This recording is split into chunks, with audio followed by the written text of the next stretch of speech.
I was very nearly almost late. This is scary. Well, at least I have actual prep to do. Hold on.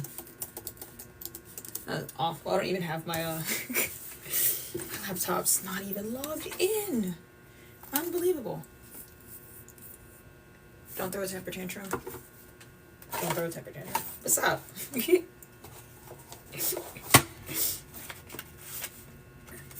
I'm not using this deck. I actually don't know what deck I am using. Hold on. One thing at a time, perhaps.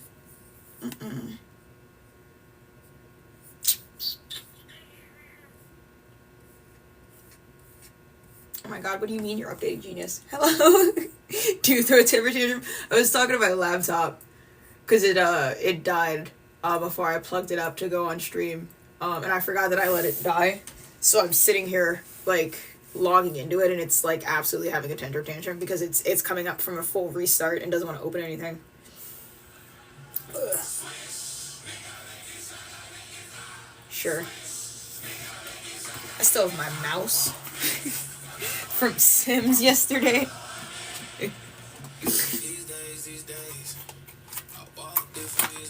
Sorry, I was sending text messages before stream. I was so close to being late. Like, I watched my phone turn to 6 o'clock, and I had in exactly 30 seconds before I was actually going to be late, where I had to do setup and all that. What deck are we using today? How about we have fun, and I pull out all my medieval decks. The ye old decks.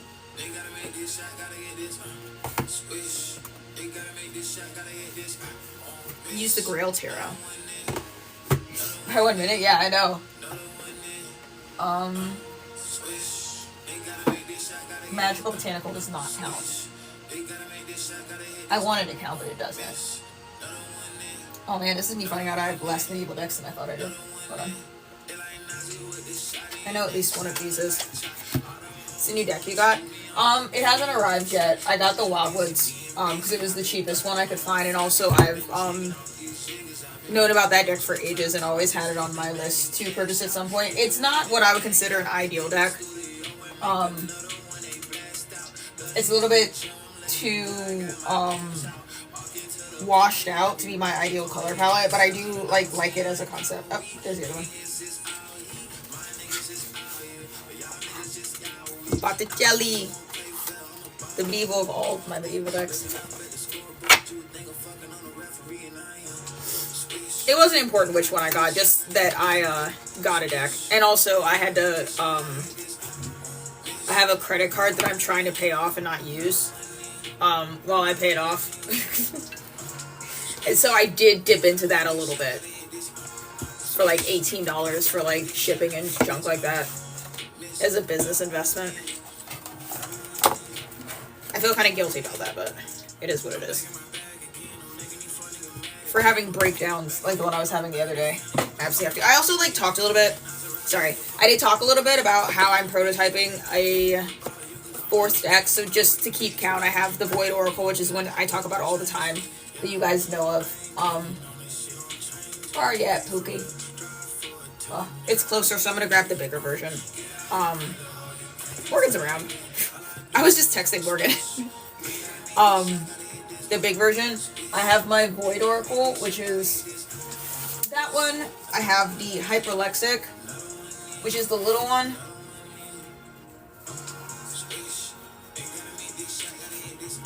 This one.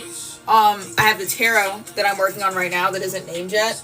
And I'm picking up a fourth deck that I'm prototyping that I was meant to prototype this weekend, but both my mental health and my physical limits didn't allow for that.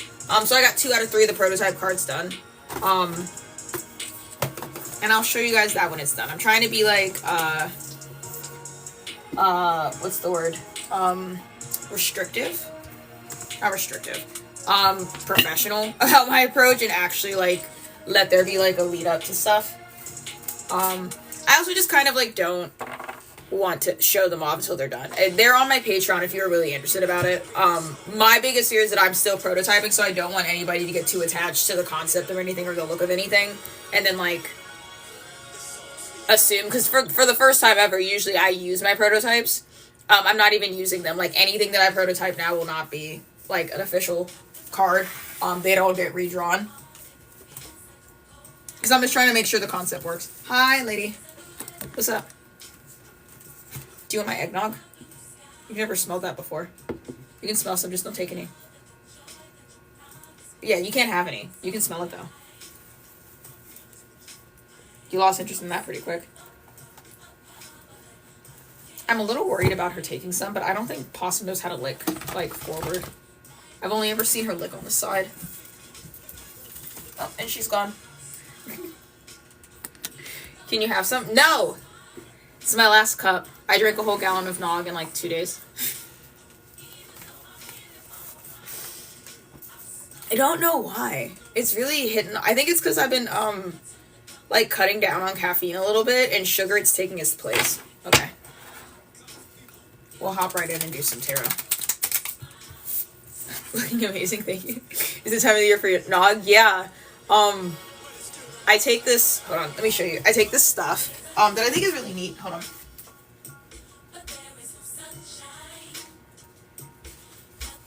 It's imperative that you see it for me to explain my thought process. So there's this stuff called, like, Saraswati Churna, and as you can see, it's powder in a bag. Imagine that it is, like, literally the consistency of, like, cinnamon or paprika, with all of what that entails, like, quite literally identical consistency, and it helps with, like, it's like a natural serotonin booster, and I don't mind taking it. The issue is that, I can't find a way to take it that I like, because it tastes like, spicy dirt, like dirt with kind of a tingling sensation, kind of like how cloves makes your mouth tingle. It's, like, very nutty, and, like, it kind of tastes like paprika. I'm not even gonna lie, like, paprika mixed with dirt. Not, like, bad, just, like, very earthy, right? And, like, that cinnamon texture, so it, like, congeals in your mouth. You remember the cinnamon challenge, how it, like, sucks all the moisture from your mouth? It's like that, right? So the way that you're supposed to take it, if you see it on the back, it says, take half teaspoon 2 to 3 times daily after meals. Mix in warm water, warm milk, honey, or ghee is appropriate. I've done this with warm milk before, and I liked it. The issue is that my stomach gets upset at milk and all milk alternatives. And I've been lactose intolerant since I was 6. So milk makes my stomach hurt.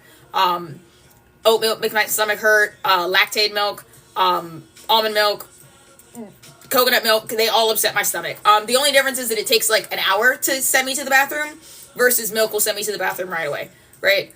So I used to have it with almond milk, and I'd mix in a little bit of honey for, like, taste, and it was really, really good, but when you're doing something that's like a replacement for caffeine, and it also upsets your stomach, it's already going to accelerate your system. It's just not good to be mixing it with milk, right? So I kind of stopped doing that. Also, because I wasn't finishing the drinks, because my stomach would start hurting halfway through. Does anybody know if you're lactose intolerant? I do this thing where, like, after being lactose intolerant for ages, I don't really have to do much more than get, like, a half bite of something before I can taste, like, its lactose content, and I'll just, like, put it down, because I'm like, oh, that's gonna upset my stomach. Like, literally just from, like, the taste or the texture alone, I'm like, no, I can't have that.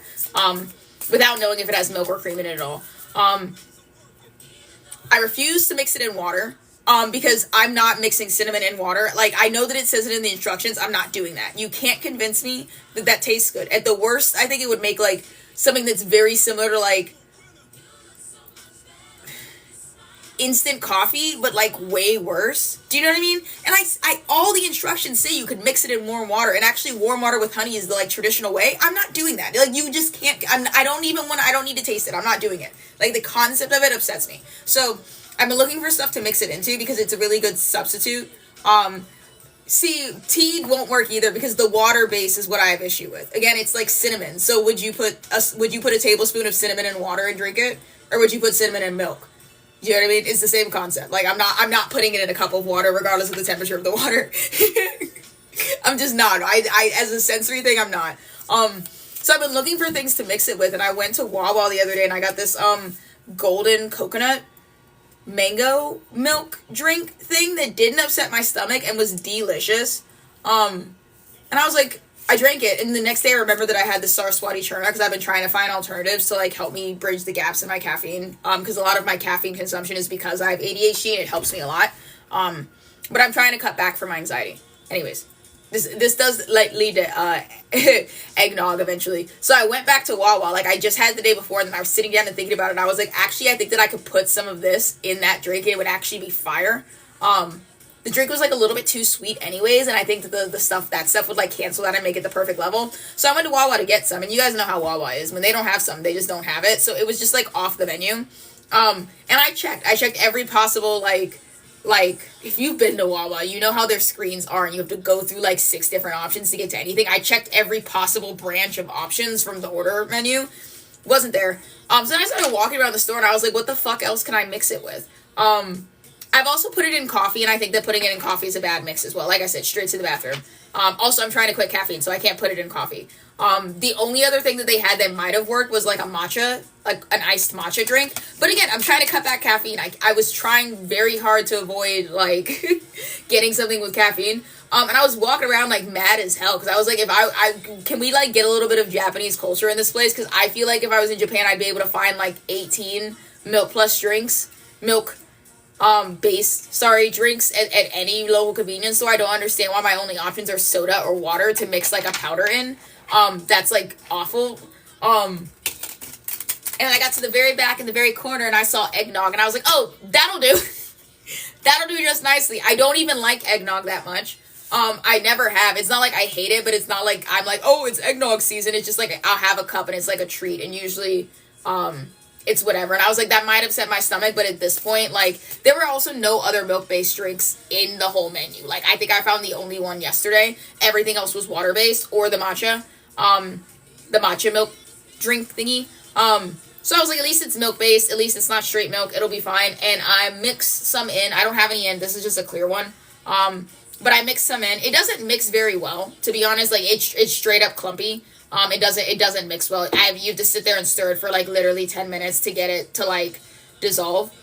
Thank you. I did my hair myself. But the eggnog is like overly sweet. So when I get like a congealed clump of like the powder together and it tastes like dirt, like it only lasts for like a fraction of a second, and then the milky eggnog like washes it out. Do you know what I mean? The eggnog aftertaste carries, so it's very drinkable. I've been like throwing it back like nothing. But I did in that process discover that I really like eggnog now. And I drank a whole gallon in 2 days, which is great. Did you guys know that a half cup of eggnog is 180 calories? I wish somebody had told me that ages ago. I would have been eating so much more of that. Who knew? I'm always looking for things that are like calorie dense that I can just throw back.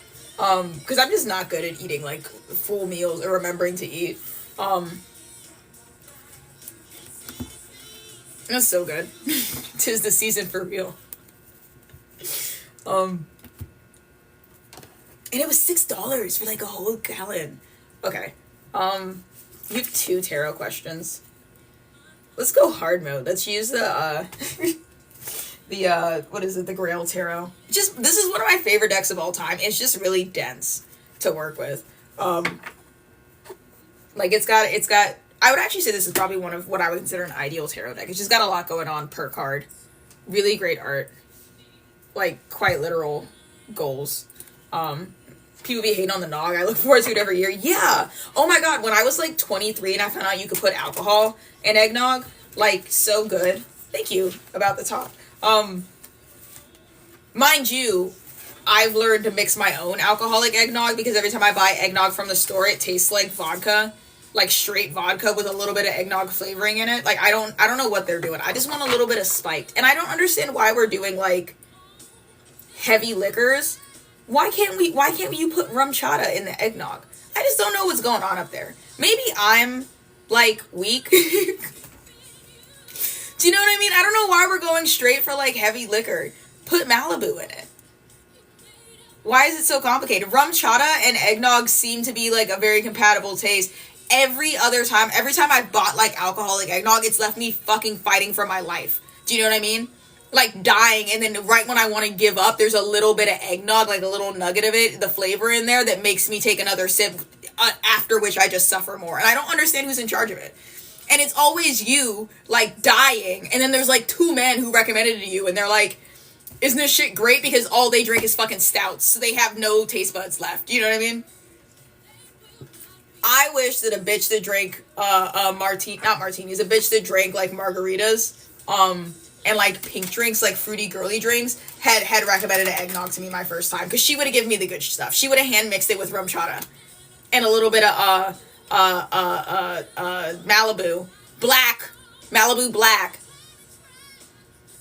and a little bit of oat milk and some cinnamon in there and some other third thing, probably peppermint flavored vodka, and it would have fucked me up and I wouldn't have tasted any of it. I needed a twink to put me on eggnog. Instead, grown men did. Grown men who live in the woods and hunt for a hobby put me on eggnog. It was like, oh, you're soft, you'll like this. I didn't like it. I didn't enjoy it at all. It wasn't good.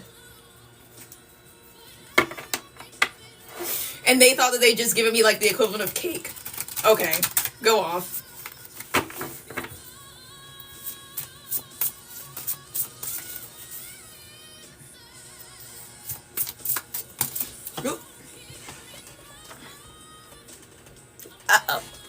You got, what will I most likely experience during my upcoming adventure / trip is the general collective question, right?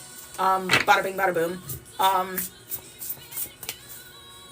Which I'm kind of interpreting as, if you're not particularly about to do anything that you anticipate as like a vacation or like a trip or something, or an event that you're worried about, I would just kind of take it as like, what's my next challenge going to be? Lord. They're drinking stuff like they work 23 hours in the Appalachian. And you know what the thing is? Appalachian blue-collar workers are my type. So I fear that's actually exactly the kind of men I was dealing with.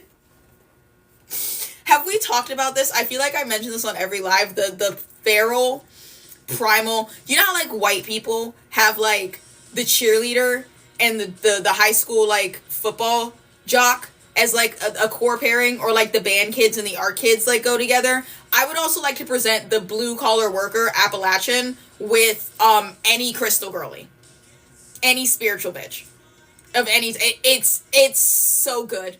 It's so good every time. I say that I don't have a type, and to be honest, all of them look different.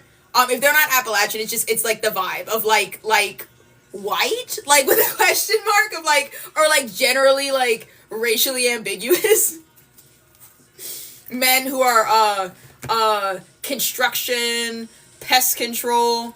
I dated a UPS worker once, but he was like in like the UPS airplane factory, so he was like in there. You know when you ship like organs or like bowl semen to the other side of the world, he was like in like this big factory that was just like rows and rows of like the what are the things from like Toy Story 2, the like when they were inside the airplane like luggage channels. He like worked in there, so I counted it as blue collar because he wasn't like the postman like driving the post. He was like the guy with like the checklist inside of the Amazon factory, like making sure things got in the correct boxes. But like for UPS, oh my god, I've dated like 2 plumbers as well. It's so good. It's so good. You go any higher than blue collar and they're fucking insufferable. I had this dude once, like 2 summers ago, I matched with on Tinder, and he was like asking me about tarot cards and was like, right? And then he started telling me about his job, and he was like, I actually work at the congressional office. And he was like, our jobs are pretty similar. And I was like, pray tell, how did you reach that conclusion? He was like, well, I basically like analyze and predict data, for like population control. And I was like, oh, so you work with AI in the US government? And he was like, well, yeah, and I've gone, and he was like bragging to me about like, well, I worked underneath of this Democrat. And I was like, baby, I'm leftist. This is not, it's not wooing me the way you think he is. And he was like flexing, and he was like, I'll buy you stuff and like take you here. And I was like, no, I actually need you to delete my number expeditiously. This isn't impressive to me. I don't want to be a congressional wife at all. Absolutely not. You're so checked out of reality. Don't do that. I'm not about to be your alternative pet. Ew. The main character for Dispatch seemed right up your alley. Do you mean the pathetic, like, brunette white man? I've only seen several things from Dispatch. I've seen the scene that everybody's seen from Dispatch of the 2 guys in the bathroom stall, and one is like, Polynesian, and huge, and the other one's Pathetic White Man. Love both of them, but the Pathetic White Man is my type. I will tell you that. The other thing is I've only seen images. No. I've seen clips of the Bat guy, and I feel like it's the guy that has a bat for a head, right? And I've seen the Black Lady with the Nicki Minaj, like, B.O.B., and I love all three of them, but out of those, you're correct on the white guy, but if I have to pinpoint my type exactly, it's actually the Bat. And it's not really a contest. And yes, I do know what his personality is like. It's a plus. I liked it. He was gonna get picked anyways. I don't care what he has going on. I feel the same way about Asterion in Baldur's Gate 3. Every once in a while, somebody tries to tell me something about Asterion, like it's gonna sway me. I don't give a shit. I don't give a... Him and his voice actor can come right here! Right here! But the Bat's got it. To be honest. I don't think the Bat would be interested in me. I think he deserves someone much cooler. I will probably end up with the Pathetic White Man. But the Bat is where I'm gonna, shoot, Kobe, shoot over there. Hi. Dispatch stream when? I can make that happen. You guys want me to be a gaming streamer so bad. Isn't that Moist Critical? Yeah, I found that out recently. I've only seen photos of the Bat, and then, like, 2 or 3 days ago, I came across a compilation of all of his lines. So I got a good idea of his personality, and the comments of that told me that he was Moist Critical. Strangely, I have no spoilers. I still don't know anything about what Dispatch is about. My partner watches it, and he told me it has, like, a kumbaya-ass ending that he was kind of disappointed by, but other than that, I don't really know anything about it. Have you watched Hannibal? No, actually. I do think Mads Mikkelsen is hot, though. The other guy's hot, too. But, again, Mads Mikkelsen is taking it for me. I like Lizard Boys. What about Arcane? I've seen the first season of Arcane. I have not returned for season 2, and I cannot identify why. Because I actually think Arcane is really, really good. I think Arcane stresses me out. It makes me feel the way that I felt while I was watching Game of Thrones, which is, it's very well written with a lot of characters who all have opposing goals. And by the time I finished season 1, I was pretty sure that there was no way my, 6 favorite characters could all get what they needed successfully, because they had contrasting missions, and I thought for my mental health I should probably not pick it up, because I don't really see how I'd be happy with any ending, because I can't really see that series ending without killing or ruining half my characters. Do you know what I mean? Which is not me being it's a bad show. I'm saying that I'm sensitive. And also, the end of season 1 really had me fucked up. I'm gonna be so for real. That was a wild thing to do. That was really wild. I already know what happens with the little girl. What's up, Morgan? I already know what happens to her. I've been spoiled. I know about the gay trauma. I know about the lesbians. I know about all the major plot points. I'm probably missing the small stuff that happens in between. I know all of the fandom stuff. I just don't feel any desire to watch it. I like watching the edits because they're really, really pretty, but I don't think I'm gonna be happy with what's going on. There is also a Bat guy in Arcane, and yes, I also do want to fuck him. So that's why you were asking, yeah, I know who you're talking about, yeah. That one as well. So I do know about that. Also, I like the pathetic, disabled man. I know his name. I don't feel like saying it. Because that's what I want to know, yeah. Echo's also really cute. And... oh my god,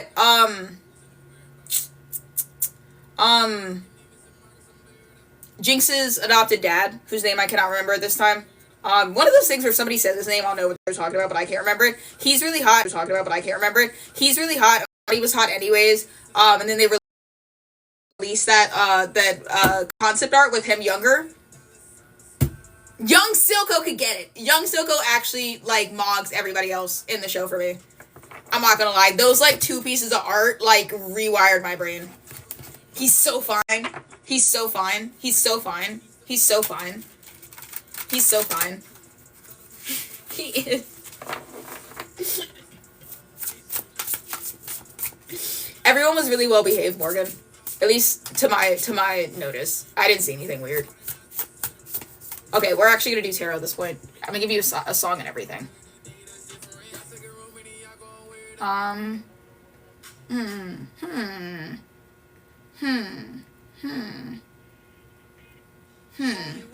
Give me a second. Who am I promoting today? That's the question. No. I did this stupid decision of scrolling past like 3 songs that I thought were good enough, and I'm like, no, I could do better. Oh, why not that?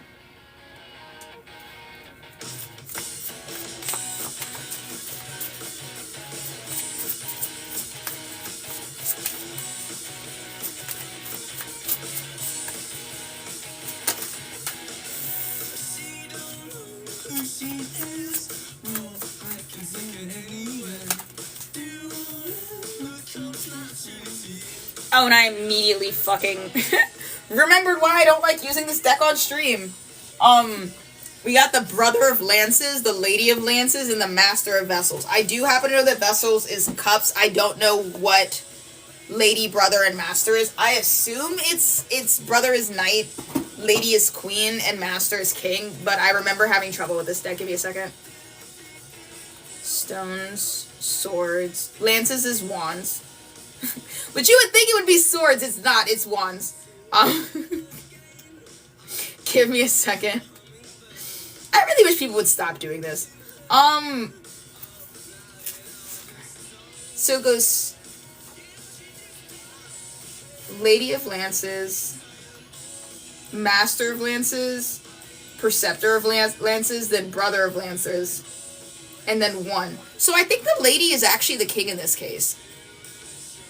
Lady is King of Wands. Oh my god. You reading based off your OC lore? I don't want to do that. Master is the Queen? Queen of Cups. King of Wands. And then Brother is Page. Okay. Preceptor is Knight. It's confusing for sure. Yeah, I know. I don't understand why we can't just stick... I don't mind if you change up the suits. I don't mind it. And I don't mind if you change up the terminology. But as a seasoned tarot reader, I feel like I should be able to figure out what you're referencing without reading the book. Do you know what I mean? Like, it should be an intuitive system. And it really bothers me when it isn't because it holds me up. And as a professional, it makes you look incompetent with your own cards. Because if you know tarot... and you know the suits, you know why that doesn't make any sense. But if I'm getting a tarot reading, if somebody's getting a tarot reading from me and they're like, they know nothing about tarot and it's just one of those people that shows up and like gets their card read, I suddenly look like a bozo. They're like, you don't know what the cards mean, you have to reference it, and I'm like, you don't understand, I'm looking at gibberish here. Okay, give me a second. We were doing what will I most likely experience during my upcoming adventure / trip, which I'm just kind of taking as a general, like, short-term future read.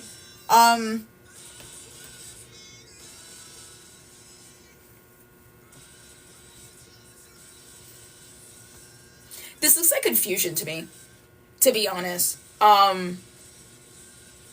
This is like intention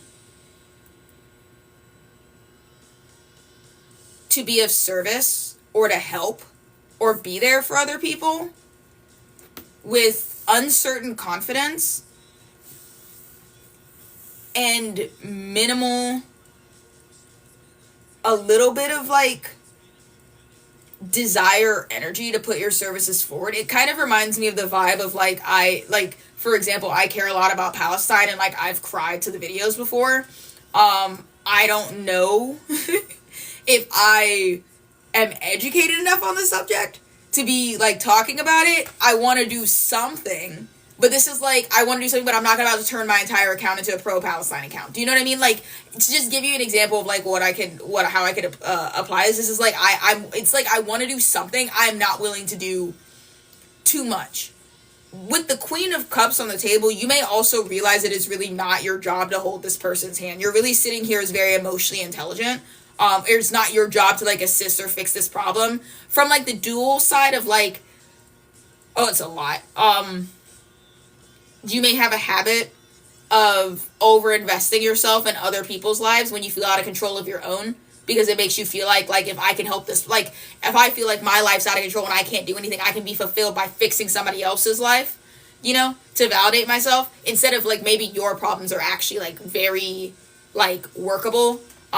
It's just easier to like divert yourself over, and be frankly what I'm going to call is controlling. And I'm a Virgo, so I understand how it feels like helping, and it feels like empathy and showing that you care, and it can actually just be controlling behavior, especially if you're so emotionally invested in it, when like people not taking your advice, people like not listening to you, people not doing what you want starts to really like upset you and aggravate you. You are in a controlling space. I'm a huge believer in the idea that like people's lives and their bodies, as long as they're not harming anybody else, are theirs. If you want to wreck your life and your body, that's your right. If you want help not wrecking it, I'm here. But if you want to, and I've tried to help you, and you're gung ho, and that's what you like, go for it. You know what I mean? It's not your job to police other people's journey. And I promise you, while you're like focused on something else that some other person isn't like grasping or like understanding, you're also probably not doing like 6 or 7 things yourself that in 10 years you're going to be like, oh my God, I was so stupid. I was drinking so much, or I wasn't paying attention to my dehydration level, or I wasn't like managing my money well. And you would be annoyed if your parent was on the phone telling you need to open up a savings account. You know what I mean? Same thing. Because you got other stuff to worry about right now. Maybe you're trying to focus on like healing from a breakup, and you're like, yeah, okay, retirement's important, but right now I'm trying to get it day to day, and there's somebody in your corner going like, what you need to do is you need to and while all those things may be true, it's just like not feasible for you right now, right? You may also have personal involvement. They're highlighting that with whatever this is. Like, it gives the energy of like, when I was 6 years old, my dog got hit by a car, and now I see my neighbors, and it like traumatized me, and now I see my neighbors letting their dogs run all willy-nilly without leashes, and I'm on my neighbor's porch screaming and ready to swing because I don't want their dogs to die the way that my dogs died. Which again is a moment where sometimes you gotta like really realize what's your business and what isn't. And I'm not saying like go be a bystander, but there is also like a point where you can't help somebody that doesn't want to be helped, and you actually are like way out of your business and all the way into colonizing somebody else's business. Also, some people learn best with what's the word? Consequences. Right? Something here about understanding that, like, whatever this is, it's not your job to fix it. It's a little bit of like, I didn't start this, so it's not my job. There's like a guiltlessness or a blamelessness of it, of like I didn't contribute to the problem, so it's not, I don't actually have to do anything if I don't want to. You may be choosing to assist, but it's like it's not the same energy as like I had a part to play here. This is me cleaning up my mess. I understand that with the examples that I use, this gets kind of a little bit muddy. Just remember that my examples are only examples for you to get a vibe of the energy. And that may be contributing to why you have only page energy being brought to the table as far as like what you have to devote to this. Do you know what I mean? This gives like, what little way can I help? You know what I mean? Let's give a scenario. Imagine you got a friend that's going through a breakup. And it's like a domestic abuse situation. And I'm going to assume that everybody in this chat understands the dynamics of domestic abuse. Nobody asks for it. Nobody brings it on themselves. It's wildly difficult to leave. Leaving is often when somebody is most in danger. It takes, on average, I think, like 8 to 9 times of attempting to leave before somebody finally leaves their partner. Like, I understand we know all this. But maybe you have been through a domestic abuse relationship yourself, right? Or something like that.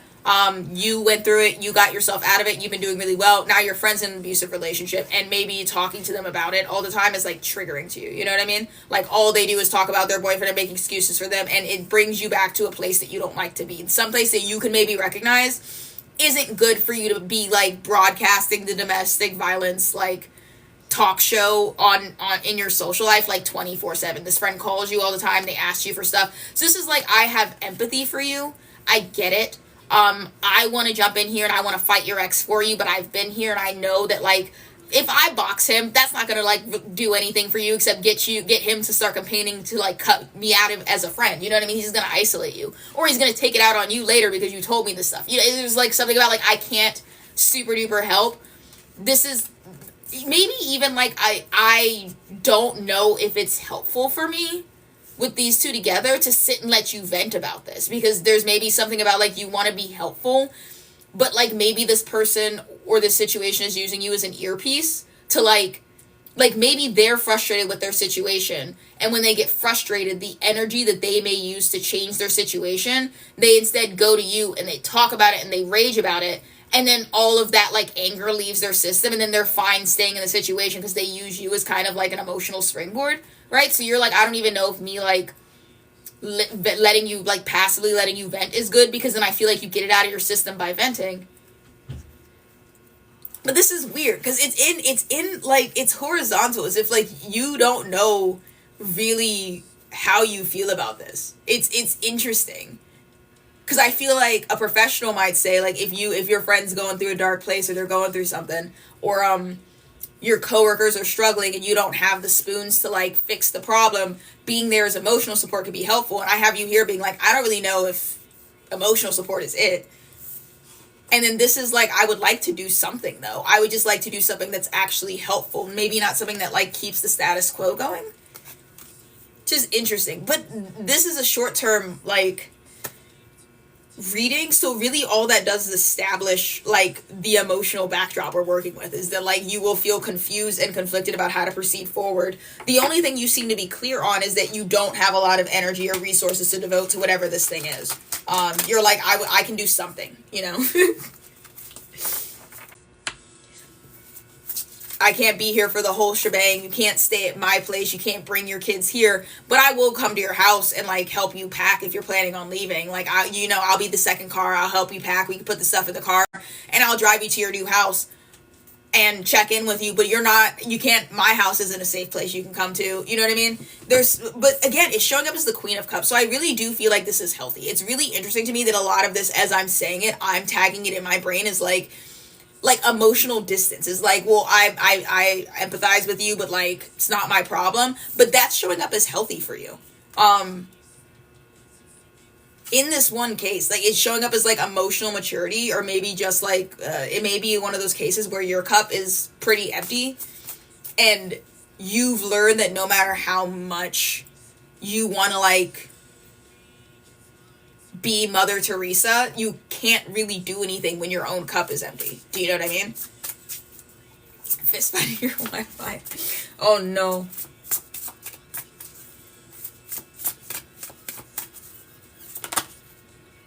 I'll take these. Master of Stones, which is the Knight of Stones. Knight of Pentacles, Five of Lances. This implies that you don't need to do anything at all. It looks like currently you're sitting in a lot of impatience. This is like the fundamental core of this, is that I think the situation, I want to say fixes itself. I kind of am more inclined to say reaches its natural and inevitable conclusion without your assistance. It's showing up as like your assistance doesn't change the outcome or prevent anything. It's going to end the same way. With the Wands, Five of Wands, I'm more inclined to say that like it fixes itself. Right? Eventually. It just kind of looks like one of those things where it may be like months to years before you see maybe the result that you want. But it doesn't look like your impact helps here. It looks like maybe the feeling that you have of like, I want to do something, is being rooted from a place of like impatience, of like you either really don't believe that this is going to change with time, or you're impatient for it. Right? And then you sit in a lot of guilt because you're like, well, if it's not moving forward, I should do something. Somebody should do something. I think this Page of Wands, it's almost kind of showing up like it's humoring you. Like the universe kind of knows. And you kind of intuitively know as well that there's like nothing here for you. There's not really an action you can take that would be significantly helpful, but you seem to feel so upset and like useless that you're not intervening, that they're giving you like busy work to do to make you feel better. It reminds me of like when you're like an older sibling and you're trying to play a like complicated video game, like something actually like complicated, and your kid or like your younger sibling really wants to play too, so you give them a controller that isn't plugged in so they feel like they're playing as well because they're like 3 and they don't understand the game. It's like your spiritual team is kind of doing the equivalent of that, of giving you an empty controller and being like, I mean, if you got nervous energy, get it out over there. Uh-oh. Let me see. You got nervous energy, get it out over there. Uh-oh. Let me see.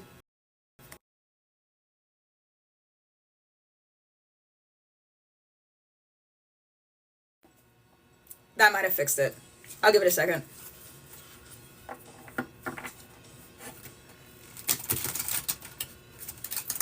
Let me know when I'm back.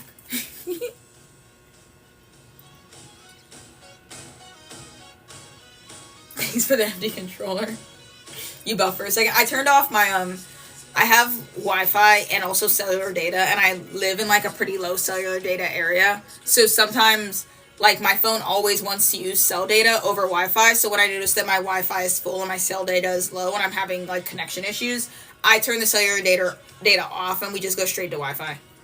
So that buffering, at least on my end, was me, like, pulling down my screen and turning off the cellular data. So it would switch to Wi-Fi only, which is full.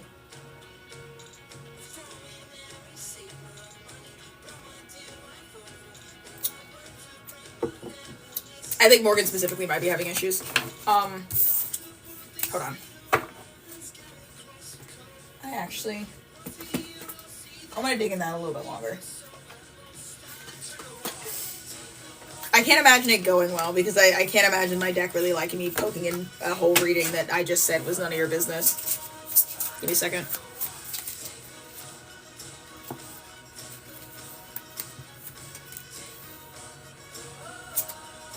Envious gluttony, perchance to dream, queen of my world, obsession, addicted, the temple of my body.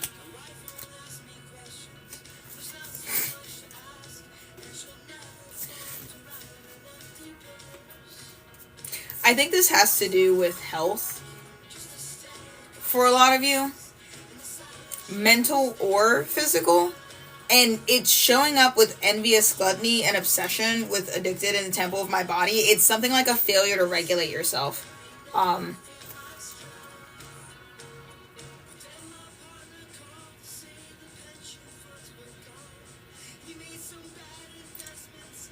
It reminds me of somebody that doesn't have, like, a middle... You know how you have, like, when you have a light, there's, like, a dimmer switch? So that you can, like, turn the light to the correct capacity. Whatever this is, it's like somebody usually has a... Like, most people have a dimmer switch on whatever this is, so they can, like, see their exact level. Whatever this is about, it's not a dimmer switch, it's a light switch. As in, that this situation only has an on or an off. Like, it can only go on and off, and what you need is a middle, like, option. But that's the issue, is that, like, it's like... Either there's... I'm trying to be vague so this fits. It's either there's too much of something, or there's way too little. Too much or too little. And it's like... It's almost like when you intervene, you just switch it from too much or too little. But whatever this is, and I do feel like it involves something that's not about you, this person or this thing has to find a middle ground, right? But your assistance only switches it... You know what I mean? Because their issue is that they don't... It's like they don't have a middle ground. There's no, like, healthy balance here in this.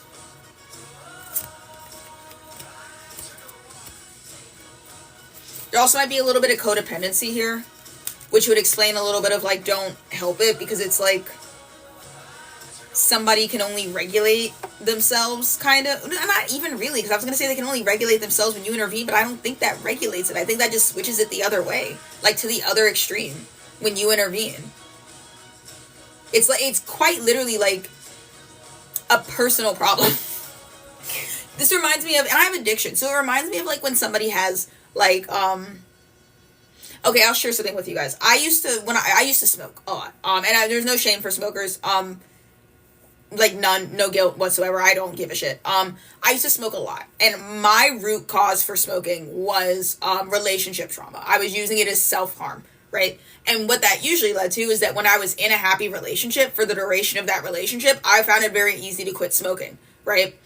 And then when I quit, when that relationship would end, especially if it wasn't my choice for it to end, all of my bad habits would come back. And that created a really nasty habit in me of, clinging to relationships that I probably shouldn't have even been invested in, because I always seemed to be a lot healthier when I was in a relationship. Because there was, like, a core wound of, like, feeling unwanted, feeling discarded, feeling abandoned, dealing with my heartbreak by, like, self-harming through, like, cigarette smoke, right? That was the nugget, right? So instead of dealing with that, I was just kind of, like, going like, well, when I'm in a relationship, I feel validated and I feel like somebody cares about me, so then I don't have to have this issue anymore. When the way that you solve that is you deal with the core wound, right? What really snapped it into me is I had a really bad breakup. I think a lot of you were here for this. I had a really bad breakup like 2 years ago. Very abrupt, long-term relationship ended, and ended in the worst way possible, where I got a phone call where it's basically like, I met somebody else, I'm out. And then I had to watch my current partner of like 2 years, like literally the next day pull up with a different girl and like proceed to like act like I didn't exist, right? Rough. And I usually am the type of person cognitively that I'm like, if you pick somebody else over me, you can fucking have them. You know what I mean? Like, I'm not about to fight with anybody over a guy, right? But in that relationship, because of that relationship, I had managed to quit smoking. I had managed to put on healthy weight. I had managed to kick a lot of my bad habits. I'd gotten on a routine, right? And so I stayed and I waited longer than I should have in the hope that that person would change their mind, because in my pragmatic head, I was like, it is actually easier for me to gamble on this person having a fling and coming back to me, and then I can just get all of the work that I did on myself back, than to actually like have to deal with it on my own. Like, I literally remember wanting them to come back, and it wasn't like, oh, I miss them. It was, I want to not be smoking anymore. Like, the second we broke up, I picked up a cigarette and I was like, well, maybe in 30 days they'll break up, and then in 30 days I can stop smoking again. Does that make any sense? Right? So in that case, it was an issue where I was kind of like putting it on to other people in a way, and being like, I need you to help me with this thing. But it's not healthy to depend on somebody else to keep you regulated, like on your own health. And it's not healthy for me to be without those things. I eventually reached a point where it was like the person was taking too long, and I got tired of the way that my brain was thinking. And it sounds stupid, I remembered that I could just quit on my own. Like, in my head, I had this literal word for word, like, vocal voice narrative that was like, well, don't worry, because if he comes back, then you'll, like, quit smoking and everything will be back to normal. Everything will be back to normal. You can be healthy again. And then I literally woke up one day bone tired of the way that I was existing, and I was like, I could just decide to quit today. And it's like, it was like the first thing that occurred to me. I don't have to wait for my boyfriend to come back to be better. If that's what I want, if I clearly have this desire to return to, like, the habits that I had formerly, I just need to build the scaffolding in my head to deal with the issues and, like, do it by myself. Do you know what I mean? And now, as someone who doesn't smoke anymore, and mind you, I love smoking. I love cigarettes. They're so cool. I wish I could still do them. But it's important to me that in order for me to have a healthy romantic relationship, I had to quit smoking, because I needed to take back my self-value into my own hands. Does that make any sense? And I'm explaining that because whatever scenario this is about, this person or entity or thing that you want to, it's like very similar. Like, you can't help them. There's something here that they're not like dealing with or not regulating, and they have to make the choice to deal with it themselves. And that's all that fixes it. Do you know what I mean? If somebody feels guilty because, like, I don't know, their mom died in childbirth, and they've been punishing themselves since the day they could, since they were younger, with self-harm, with drugs, with all of those things, you can't fix that for them. They have to do the work inside themselves of unpacking that stuff and releasing that guilt, right? And you may want to chase them around and take the alcohol out of their hands, or like lecture them with better habits, or like go around and be like, don't do this, don't lead down this path, it's not going to be great. But it's really like showing up as like a choice that only they can make. If somebody's making awful choices and you like lock them in a room and put away the key to stop them from making the choices, you haven't actually like saved them. Do you know what I mean? You've created a responsibility on watching that door, because the second they get out, they're going to go back to what they were doing in the first place. To which I then have to ask you, how much good are you doing? And then the other question I want to ask you is, like, are these people your, like, legal children that you gave birth to? Because otherwise it's actually, like, not your business or responsibility to do stuff. And I really do sometimes hate the, like, pro-community messaging that we have, because your community is your community, but your community isn't your family, it's not your spouse, and it's not your kids, and there's different levels of responsibility of what you owe a stranger in the street as a human being that is deserving of, like, rights and, like, agency and, like, dignity. There's, like, certain base level things that you owe every person, but I think a lot of people conflate the responsibilities with the people that you have intimate relationships with the responsibility that you owe everybody that you come into contact with, because of the whole idea of being involved in your community. Do you know what I mean? Community involvement is creating a space in your community in the library where there's like access to pamphlets about mental health issues, the signs of abuse, resources to like free help. Do you know what I mean? Not going door to door and trying to personally break up your neighbor's domestic affairs. Do you know what I mean? There's a difference between the two. Creating a place where if you want it, you can have it, and making sure that everybody knows about like the help is acceptable. That's your community like duty. Policing your neighbors and sitting out front of your yard with like binoculars, being like, "What are you up to today?" "Oh, I'm gonna call CPS because she's got the kids. She keeps saying that the kids are supposed to be in by 8:00 and it's 8:30, and here her kids are." It's like you're not helping anybody. Do you know what I mean? I also have Perchance to Dream and Queen of the World, where there's also something here, and this isn't you. I think it's again this other thing that you're worried about. There's something here about like trying to achieve something that doesn't exist, isn't real, or isn't achievable for this other person. Like maybe they have an idea in their head of like the perfect romantic relationship, and they read too many like book talk romance books and having their idea of a man that doesn't exist, and they're sabotaging all of their romantic relationships, for example, because of like this dream guy that's gonna come along that is just like a bunch of like fantasy unrealistic tropes, right? And you're watching them sabotage a relationship with a real nice guy who like actually likes them and has like everything. You know what I mean? It's just something here about like whatever they're trying to achieve doesn't actually exist. It's like a false utopia or something like that. But it also means this person is kind of going to perceive your intervention as you messing with their dreams. Like whatever this is very near and dear to their heart. It's like do you know what this reminds me of? This reminds me of like that the joke that people make sometimes of like, so there's like a girl, right? And she works like a pretty decent job, and she has like a live-in boyfriend who doesn't pay the bills. And then you're like, well, why doesn't he have a job? And she's like, oh, well, he has a band. And I'm like, and he's gonna be a famous rock star one day, and I'm like letting him live his dream. And the dream in question is him and his 5 friends like drinking beer and playing Mario Kart in the garage instead of doing band practice. And like when you listen to their demo, it's like ass, right? And you want to tap him on the shoulder and be like, bitch, get a fucking job. You know what I mean? But like where he is at that point is he thinks in his head that he's going to be the next fucking Elvis Presley. So anything you say is going to be perceived of like, you're just like my dad. My dad told me I was never going to amount to anything. And you know who else they told that to? Eminem. And Eminem is like Eminem. So like, you're just being a hater. Like that's where it's going to get filtered through at this point in time. As like, you're a dream killer, or like, you're just like everybody else. Do you know what I mean? Which is interesting, because it also seems like whatever this is, you're not the first person to try and intervene in it. And instead of like the constant interventions piling up as like, if 100 people tell me the same thing, maybe I should listen. This person is like creating a fortress in their head where they're like, everybody's against me. Do you know what I mean? I'm all alone and nobody gets it. And every time I try and tell somebody about it, all they do is shut me down. I'm misunderstood, just like Tyler Perry. It's kind of like where it's going. Remember when Tyler Perry was homeless and everybody told him his plays were stupid? Look at him now. You know, it's like that kind of vibe. Which is why I understand why they're like, don't engage. Like, leave that alone. I think the only thing you could do is you could give this person more sympathy bait. Like, your head is going to go on a wall next to everybody else that they're like, I'm going to prove them wrong. I trusted you and you're just like everybody else. Okay. Do you know what I mean? Which, like, especially if this is like if you're seeing somebody like go through an abusive dynamic, that's also like par for the course. Like, I don't know if you've ever had somebody who's in an abusive relationship. This is also very indicative of people who are like the victim in a grooming situation. They don't want to hear that shit. Have you ever tried to tell one of your friends who's dating somebody who is inappropriately like older than them that their like partner's taking advantage of them and it's dangerous and they should go? I advise that you don't. It doesn't go well.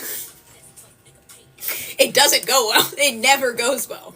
Some things are only things that you can appreciate when you're 30 years old out of that relationship and trying to tell another 14-year-old, hey, I was you at 14. That 26-year-old that's picking you up from junior high and telling you that you're mature, he's a predator and a loser. Please stay away from him. And they call you an old bitter bitch just like you called me when your friends try to tell you. It's like an unskippable cutscene. Isn't the age gap giving bully? Yeah, they don't want to hear it. They don't want to hear it. They don't want to hear it. And then there's some knucklehead on the internet that's always talking about I get that, like, most age gap relationships are inappropriate, but sometimes it's fine. Sometimes, like, they really love each other, which isn't true, by the way. But even if it was true, you're just letting every single person who genuinely, like, is in an abusive relationship go, yeah, I'm one of the 1%. Like, there's a chance that, it's not always abusive, so I'm definitely not. You know what I mean? Cool. And then they go from 14 and clueless to, like, pregnant with their fourth child at 20. No degree, no job, no resume, no assets, no bank account. Living with a 30-year-old man who hates them. And then if you don't want to be their friend anymore because you don't want to have to invite him to your birthday parties and shit because she won't go anywhere without him, you're awful, right? You're, like, not being a good friend because a good friend would stay with them through anything. You are now, like, 25, right? And you have your own kids, And she's like, oh, well, I'm not going out with you unless, like, I'll bring my kids, you bring your kids, and I'm gonna bring my husband. And you're like, I don't want your creepy husband, like your pedophile husband around my kids, right? And then making that choice to be like, yeah, no, I can't do that. She just puts that in her box of, like, see, my husband told me that people are gonna hate on our love and be jealous of us. And you're all just, like, trying to, like, take us down. Like, he told me about this. He told me you were jealous of me because my marriage is like, that's all where it goes. It never checks to, you know what I mean? Same vibe. Same exact vibe in this reading. Same exact vibe. I don't know if that's exactly the situation, but it's really giving, like, leave that alone. You still moderate from the grave. The concept of an open kitchen was based on misogyny. Did you scroll past the same YouTube video I did? Have you been going through my YouTube watch later videos? I just stuck that in my watch later, like, yesterday areas. That's crazy. And my actual reaction was, like, bold statement. I'll buy it. Prove your case. Mixed with a little bit of, like, I wouldn't doubt it. I'm interested to hear about it. Talk your shit.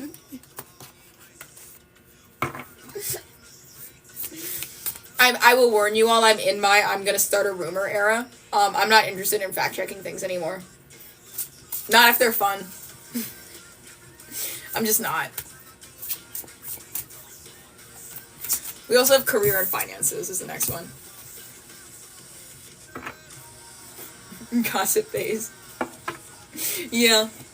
It's a fun, sad season. Yeah. Anytime I watch a TikTok video and oh my god, there's like there's a movie out with the guy that plays the Duke from the first season of Bridgerton and Hallie of Chloe and Hallie as, like, love interests, right? In, like, a rom-com. And it actually looks really, really good. It's probably the most solid rom-com I've seen in ages, trailer-wise. They released, like, a promo video of them basically flirting with each other, and it's clearly for the movie promo, but somebody, like, in the comments, the first comment was like, I'm starting a rumor, and I died laughing, and I was like, yeah, I'm gonna also start that rumor.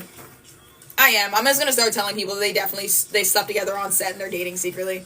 You never know what could happen. The last time I started a rumor was the summer of 2025. And you know what I got? Nicolandria. So, we're gonna roll the dice again. Sometimes you win. And I was right. I was right.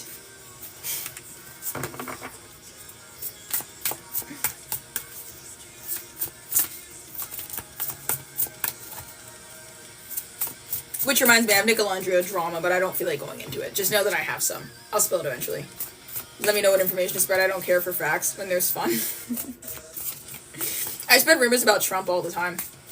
That's actually, like, the go-to one. Anything that you think would irritate Trump down to his bones, just say that it's true.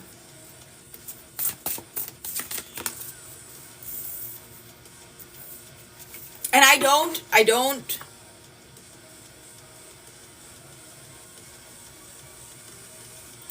support making almost realistic, like,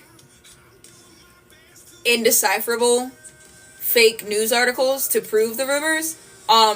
I don't support that. But if you make one, I'm gonna like it and I'm gonna send it in my family group chat. That's all I'm saying, right? But like, don't. But like, if you do, send them to me.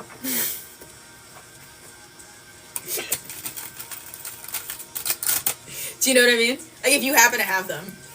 But like, don't do that. That's so messed up. Don't do it. Definitely don't send them to major newscast networks, especially the really, really stupid ones like Fox News, who continuously get duped by AI videos and have to apologize almost every week because they aired something that wasn't true. Don't do that. Don't do that. I can only imagine Morgan trying to guess what we're talking about by the comments.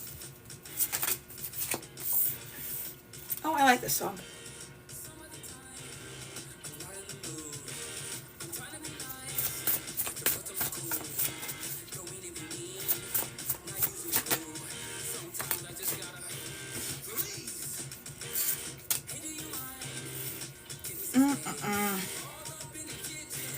I think that Solomon is the Hierophant. I actually do really like this card. He looks like somebody.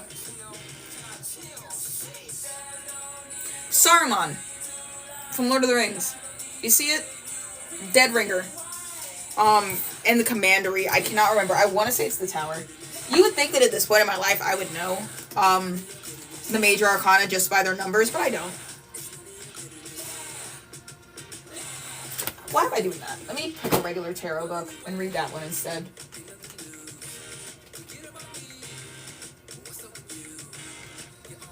Do I have a normal tarot deck with a book? That was a really great time to stop throwing my books out.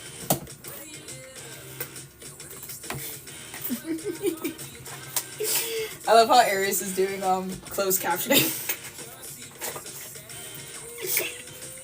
Oh, wait, I did the opposite. I don't need the deck. I do need the book. Autopilot is crazy. I'm also just really bad with, like, numbers. Aries, you're killing me. It's the Emperor, not the Hierophant. I should have known that. You would think that as somebody who went to a fair amount of, like, Bible studies, I would have recognized Solomon as the Emperor. My grandma would be so upset with me. And then 8. This is Strength. Okay. I mean, I get it. Wait. VIII is 8. I know Roman numerals. Yeah, that's 8. Okay, sure, girl. Whatever you say, Pookie. You have the 6 of Swords and the 3 of Swords. Great. Great. 6 of Swords, Strength with the 3 of Swords, and the Emperor. Okay, so mixed bag. Mixed bag. Oh, what a funny song to play during career stuff. I'll let it play. Give me a second. I need some eggnog anyways.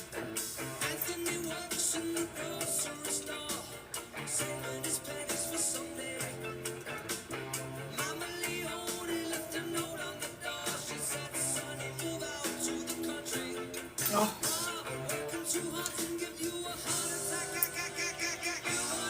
Eggnog makes me feel like how... You ever met somebody that drinks milk, like, recreationally? They drink milk like it tastes so good. Like it's like fucking literally mother's milk. Like it's putting their sinuses back together. That's how I feel when I drink eggnog.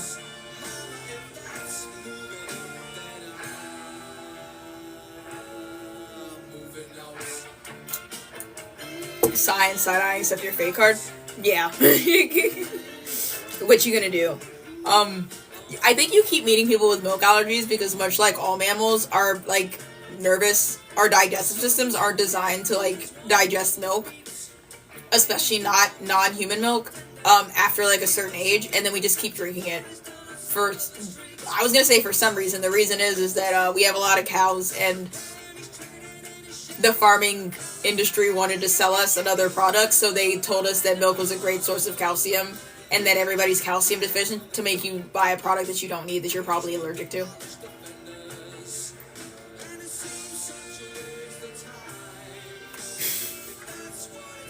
Milk is actually my favorite conspiracy theory. Also, it's nasty. Cheese is really good though. And you're right. You're right. Do you know, fun fact, I've been saying for years that expensive cheese does not, like, upset my stomach. And my current partner used to be a chef, and knows, like, weird food fun facts, and he actually, for the first time, confirmed for me that the, lactose breakdown in, like, fancy aged cheese is actually completely different from, like, craft slices, and it actually is, like, very unlikely to upset your stomach.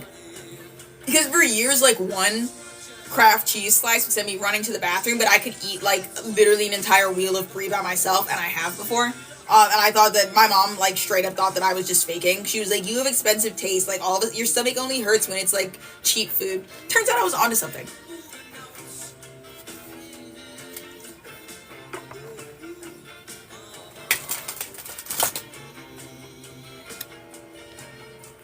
Let me do the little wheel thingy. There you go. The milk and cheese conspiracy is a circle. I just think we should have, like, less milk. Like, get rid of the milk entirely, right? We just need to move on. Entirely.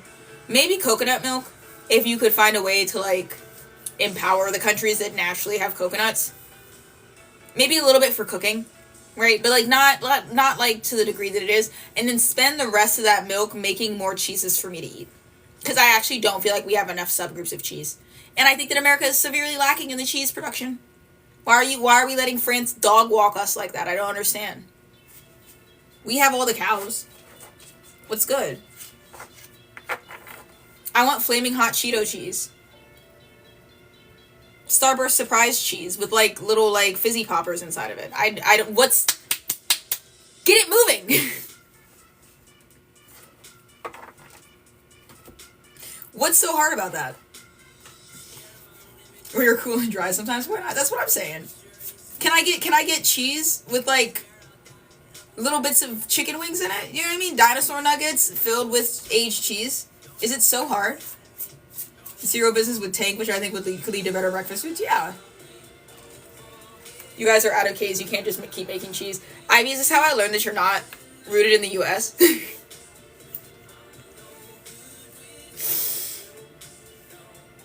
Are we out of caves? What did we do with all those mining shafts from the gold rush? Did they all collapse? Or did we give them back to Appalachian people? Or better yet, natives? What happened to the caves? How do you get rid of a cave? It's not Minecraft. Did we blow them up? We blew them up, didn't we? It's like the buffalo all over again. What about those spelunking caves that white people keep dying in? Just fill it full of brie and seal it. Seems like a net win for everybody. This is why you guys should let me be president. That's a campaign idea. I'm campaigning on more cheese, less spelunking.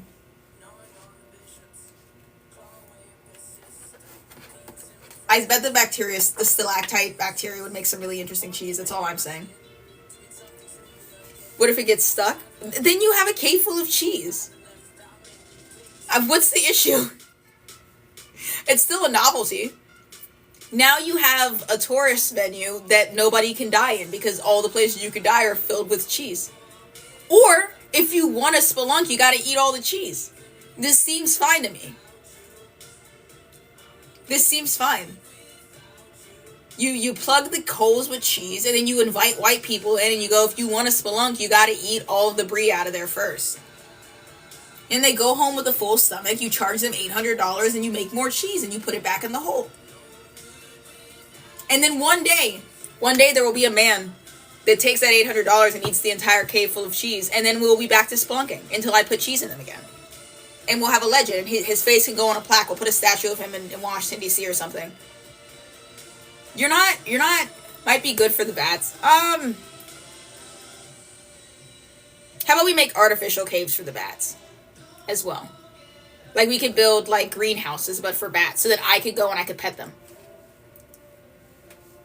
So we move them out of the caves. We put cheese in the caves. And then we become the global superpower and we take over the cheese market, because I don't know why we're letting Europe dog walk us like that. Best in the world? I think not. Do better. Do better. make America cheese again. And we'd all be happy. There would be no health crisis. We'd have more cheese we know what to do with. And then we could all have like a singular apple, a bread roll, Hawaiian roll, and a block of cheese, like in all of the medieval books that I read, the traveling meal. Hearty. Maybe even some beef jerky. Well-rounded diet. What else do you need? Beans and toast too. I think it's a solid plan with absolutely no holes, and I don't know what you guys are talking about. Grow up. What about the American vegans, Bix? I feel like a politician is allowed to, dare I say, invited to find one thing to irrationally hate. I'm gonna choose vegans. The same way they decide that, like, although everybody deserves rights except for, like, immigrants and black people, I'm gonna run on everybody but vegans. So that we have somebody to point hands at. And we'll separate them into choice vegans and non-choice vegans. The people that don't have any choice and they can't eat dairy products, I'll be sympathetic towards them, but I'm not going to feed them. I'm not going to feed them. The choice vegans, I don't care, because they're making a choice. They're not with the vision that I have for the country, which makes them un-American. And those with Afro will decide what to do with them. Do we have vegan powers? No. No. I'm afraid that you don't. You don't. Not in my universe.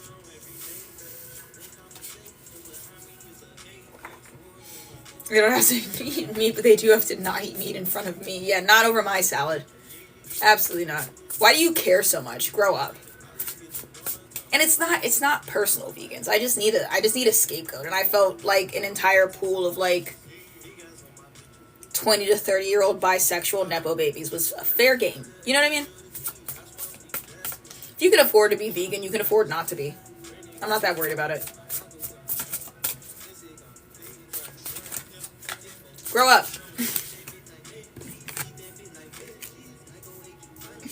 Those un-American freaks don't have a cup of milk with their cereal. The baseline of our culture. What?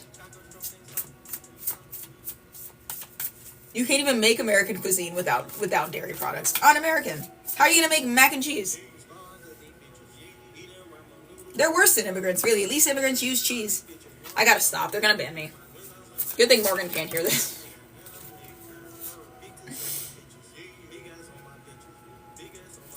Okay, I'll put those over there. Okay, damn. Okay. Morgan, you're not here right now.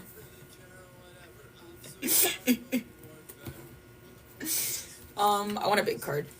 Well, I want a couple more cards, sorry.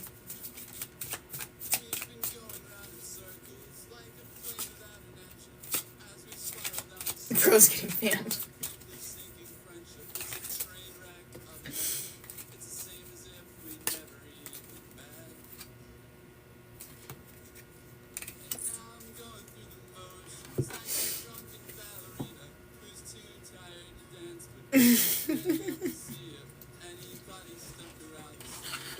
Okay, sorry, I was reading the chat for a second. It was horrid. Strawberry!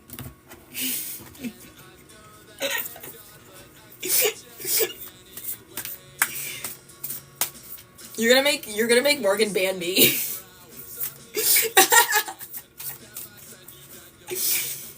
Yeah, you know what? Actually, I will say throw all vegans in the gulag. I'm gonna say that with my whole chest. You're not gonna scare me out of my political ideals.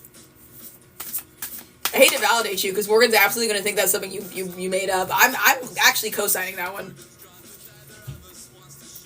I was serious. I said we're doing this the American way. We're picking a small population to scapegoat and blame everything on. We're building the gulags and we're putting them in it. How else do you expect me to win the election? I didn't say a clean campaign. We started off this conversation with me saying that I'm pro spreading rumors. Where do you think you are? I'm standing on business. You're not going to scare me out of my political points. I'm standing on them.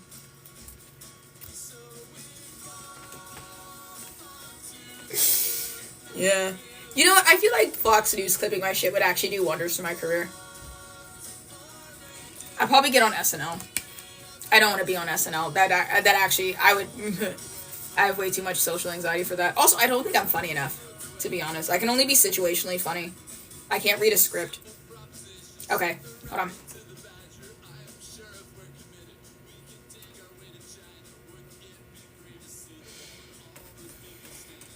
Emperor, 3 of Swords, Strength, 6 of Swords.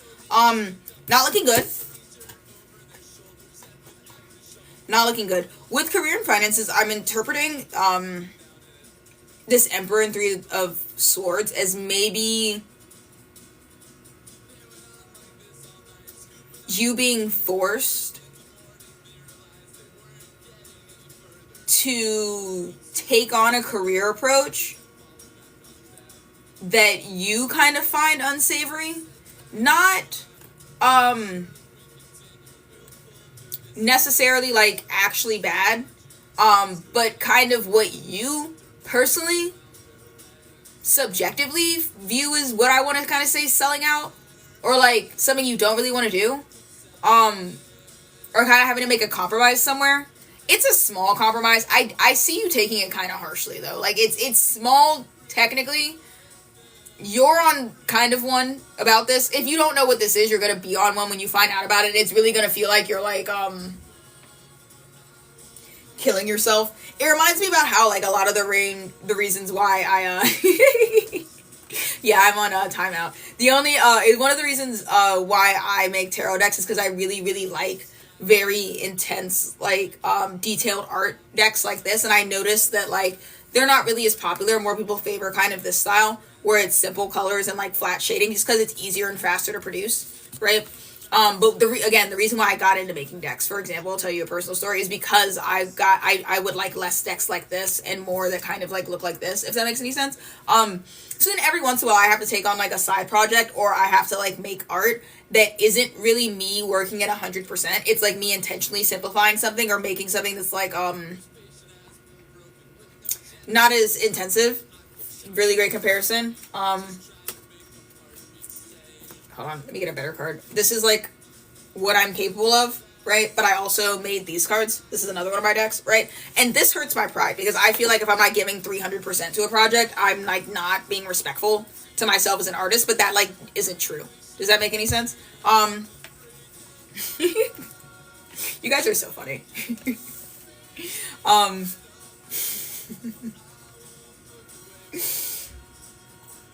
Do not antagonize Morgan.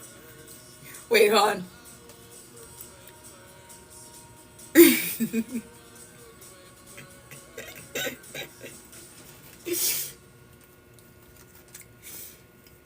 Eggnog sip.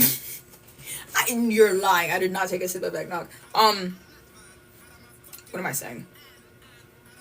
So this looks like a compromise you're gonna have to make.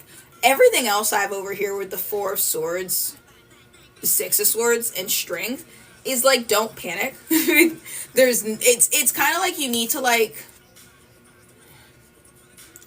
not abandon ship, like scrap an entire career plan or career direction. It needs some shaping, like, and the shaping isn't necessarily going to be what you want to do.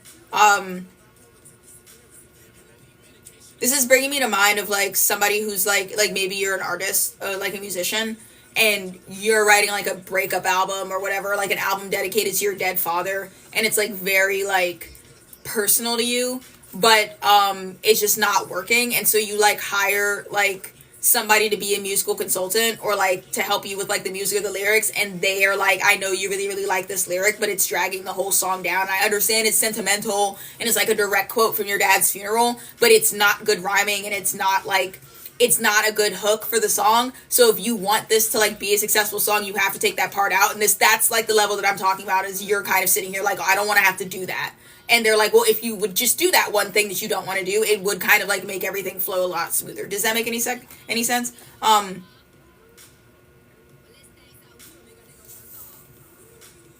The 4 of Swords here is really interesting to me because it also does imply that like you're maybe overworking or overthinking here.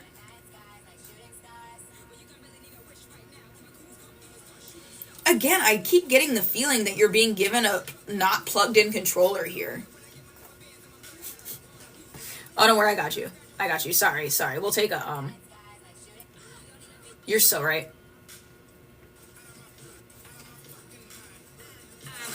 You're so right. I got you.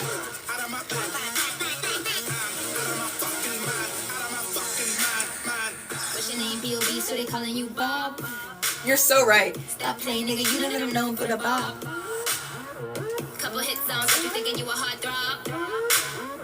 Well, this thing's out good, make a nigga wanna solve. You don't need a feature, nigga, I'm the feature. You gon' be the priest, and I'ma be the preacher. You gon' be the him, I'ma be the sheriff. You gon' be the grim, I'ma be the the airplanes and night skies like shooting stars. Well, you gon' really need a wish right now when the coons come through and start shooting stars. You know I'm all about shooting stars. I'm kinda drunk for food retarded. I told baby when I get my new advance, I'm gonna when I fuck on a new Bacardi. You know I graduated summa cum laude. That's why they thinking I'm Illuminati. There you go. Honestly, I graduated summa cum laude. That's why they thinking I'm Illuminati is one of my favorite lines of hers of all time. The only one I think I like more is why you gotta be the stunt double to the naked monkey, because that one always gets a laugh out of me. I don't even need the finished verse for that. I just think it's so funny, and I really like all of Anaconda.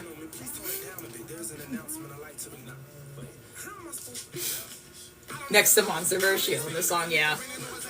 Anaconda is my favorite verse. I like Anaconda. Her bottoms up verse. I think that's it. And then I'm missing another one. Is Bottle Up the one where she talks about... Hold on. Might be thinking about it. It's really weird because I don't like Nicki Minaj as a person much anymore. I actually think she's an abhorrent little cretin. But I do have most of her verses memorized.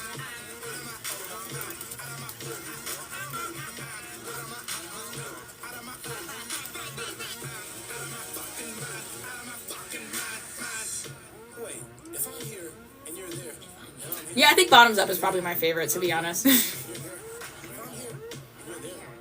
That one gets me the most lit. I know Anaconda the best, though. I think I know the entirety of Anaconda from beginning to end. Mag N-E-U-N, what kind of character? Yeah.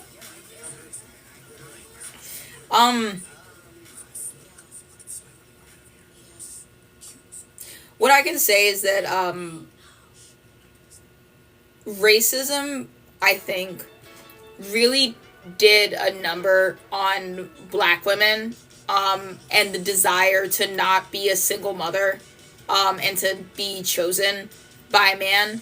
And I think that she maybe very desperately wants to hold on to the image that her marriage is good and it's fine, so she doesn't have to leave.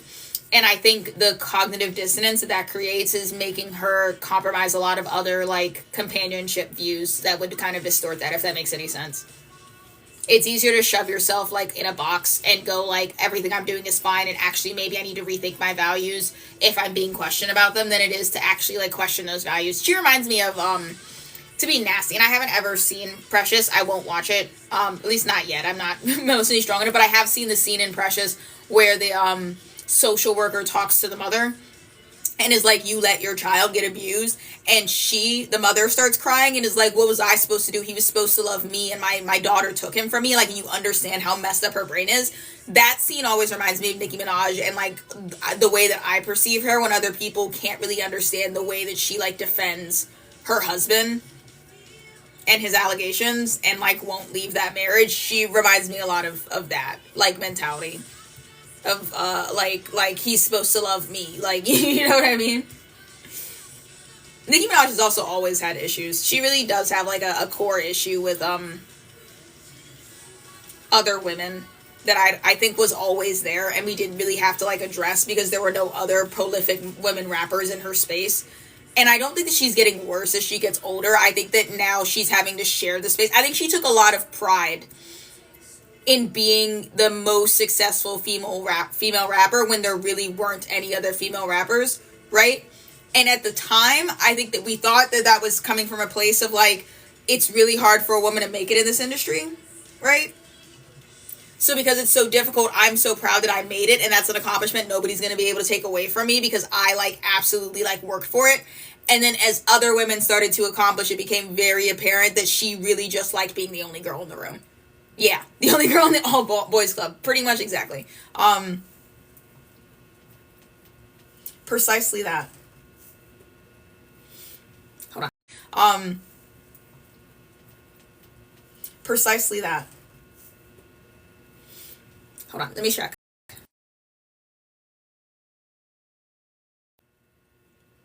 I did disconnect. It seems like we're having just like slight connection issues today. I can't do nothing about that. Unfortunately. Sorry, we're going back to career.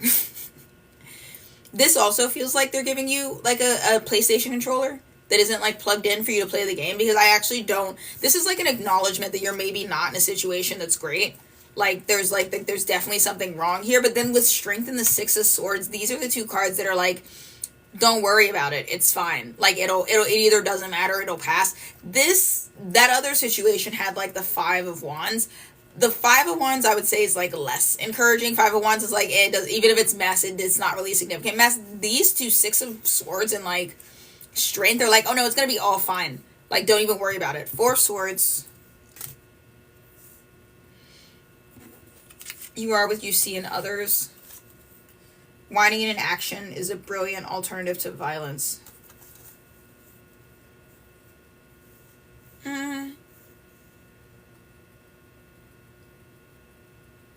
I feel like the last time I got on stream and we talked a little bit, I did a reading that was something along the lines of you needing to like embrace being vulnerable in order to succeed professionally.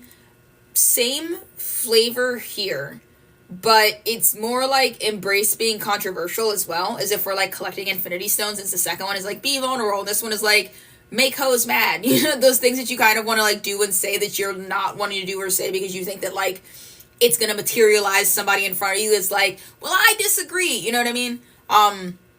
There's like maybe a tendency here to only want to like give out safe opinions and not ruffle any feathers that's holding you back professionally. Which I find really interesting. I also have the answers you seek already on the way. Keep your eyes open, which implies that it's like you're asking this late. That they're more coming in to say that like, yeah, you were having like actual career issues. Don't worry about it. Solved it. And you're like, I didn't solve it. And my card's like, well, give it like a week. You'll see. But their tidbit for you is to not be so scared of what other people think of you. Or how they're going to respond to things. And then I have this stack over here. Give me a second.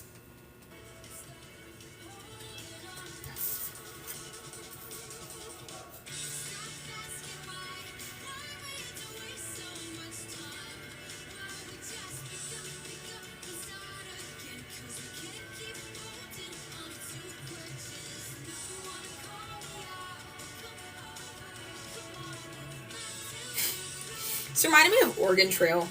Did anybody ever play like Oregon Trail? Like one of the older ones. What's up? Where you used to have to like I had this Oregon Trail game. I don't remember what version of Oregon Trail it was, like what number it was, but the game used to start with you in like a town, and you'd have to like stock up on supplies. Like it would give you a set amount of money, and you had to like go and stock up on supplies. That gives this impression of like going up to traders and like stocking up your supplies, and the Ship of Solomon is like, and now you're on the Oregon Trail with your supplies.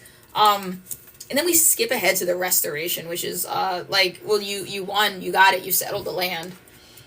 Then I have the Seven of Swords. So you definitely, okay, so there's a vibe here. I get the feeling that you don't know where you are in this journey. This is the Grail Tarot. And it is actually one of the decks that I recommend the most. It's probably one of my favorite. Hold on, let me put it in the box for you so you can see it. It's the Grail Tarot. It's one of my all-time favorite decks, to be honest. I think this deck is a masterpiece.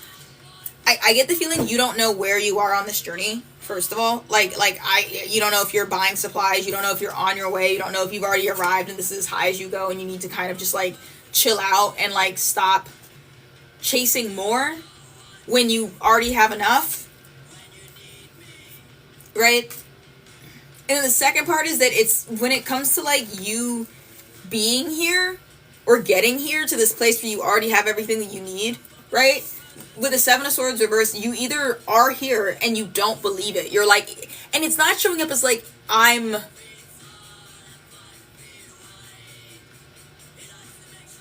it's not quite, I don't have enough. It's like you don't feel like you're allowed to be content with what you have. Like, it's very much showing up as like you are like, I don't think I need anything else at this time. I'm okay. I feel like I have a lot of like my desires covered. It's giving like you may want things. Like you may want to like visit things or purchase things, but maybe your like day-to-day like living routine is pretty comfortable and happy. You know what I mean? It's like I would like to be able to eat out every day, but I eat enough. I eat like well. I have like I have certain days where I can, get things that I consider treats. You know what I mean? Maybe your house is well decorated. Maybe you like your living situation, right? But it's kind of showing up like you maybe feel ashamed. It's like shame about how humble your desires are. That you kind of want to be like, well, I'm good where I'm at, but it's like you're scared to like have somebody come over and see the way you live, and you'll be like, yeah, I don't think I really want anything else. And they're gonna be like, damn, bitch, you live like this. You know what I mean? Like you feel like, well, I should want a 401k, and I should want to own my own house, and I should want to have a savings account and like 3 cars and all this other stuff, and but it's like an embarrassment to maybe not have as much ambition as you feel like you should have. Do you know what I mean? Which is really interesting. And I think that if we solve this, I think if you let yourself be okay with where you are and like drop that embarrassment that doesn't need to be here. It's interesting this showing up in the career reading, because it seems like the two are tied, as if you might calm down a lot about where you are in your career when you allow it to be okay that you are where you are. This is a lot of like quite literally worried about what other people are going to think of you and like judge you and like how the way that I lived. You know what I mean? This looks like you're pretty comfortable with what you have, but you're like maybe letting a little bit of messaging come in. Like I don't know, you cook home meals and they're like fine. You like eat out fair amount of the time or whatever, but you're like always scrolling on TikTok and watching people who make like those like multi-layered colorful like matcha drinks. And you're like, well, if I'm not at the point where I can do that in like a pristine kitchen, and I'm just kind of going to stop and say like I'm, me getting bubble tea 3 times a week from like a local chain shop is enough. Like you're like, is that embarrassing to admit that I don't really need that stuff, or that I'm okay not having that stuff? Like, shouldn't I be trying to work to the point where I have those things? And I almost kind of want to say, like, I feel like I want to like congratulate you on beating the trap of capitalism, because I feel that's how it works. Putting you in a position where you have enough and it's okay, and you don't have to like work yourself like a dog to have more, or trade more hours of your work, or like petition for like multiple promotions to have more, but like you're constantly seeing ads of people living a different lifestyle or have things that you don't, right? And this kind of looks to me like you've disassociated a kind of primal reaction to seeing like ads all the time and that programming that goes, oh, I want to live like that.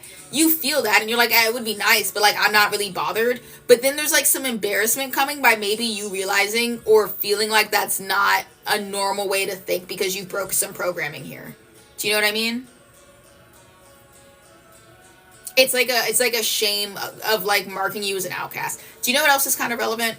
Again, I'll share a personal story. It's kind of relevant in tone, but not quite. I used to, I think I've told this story before, maybe, with a little extra added piece on the time.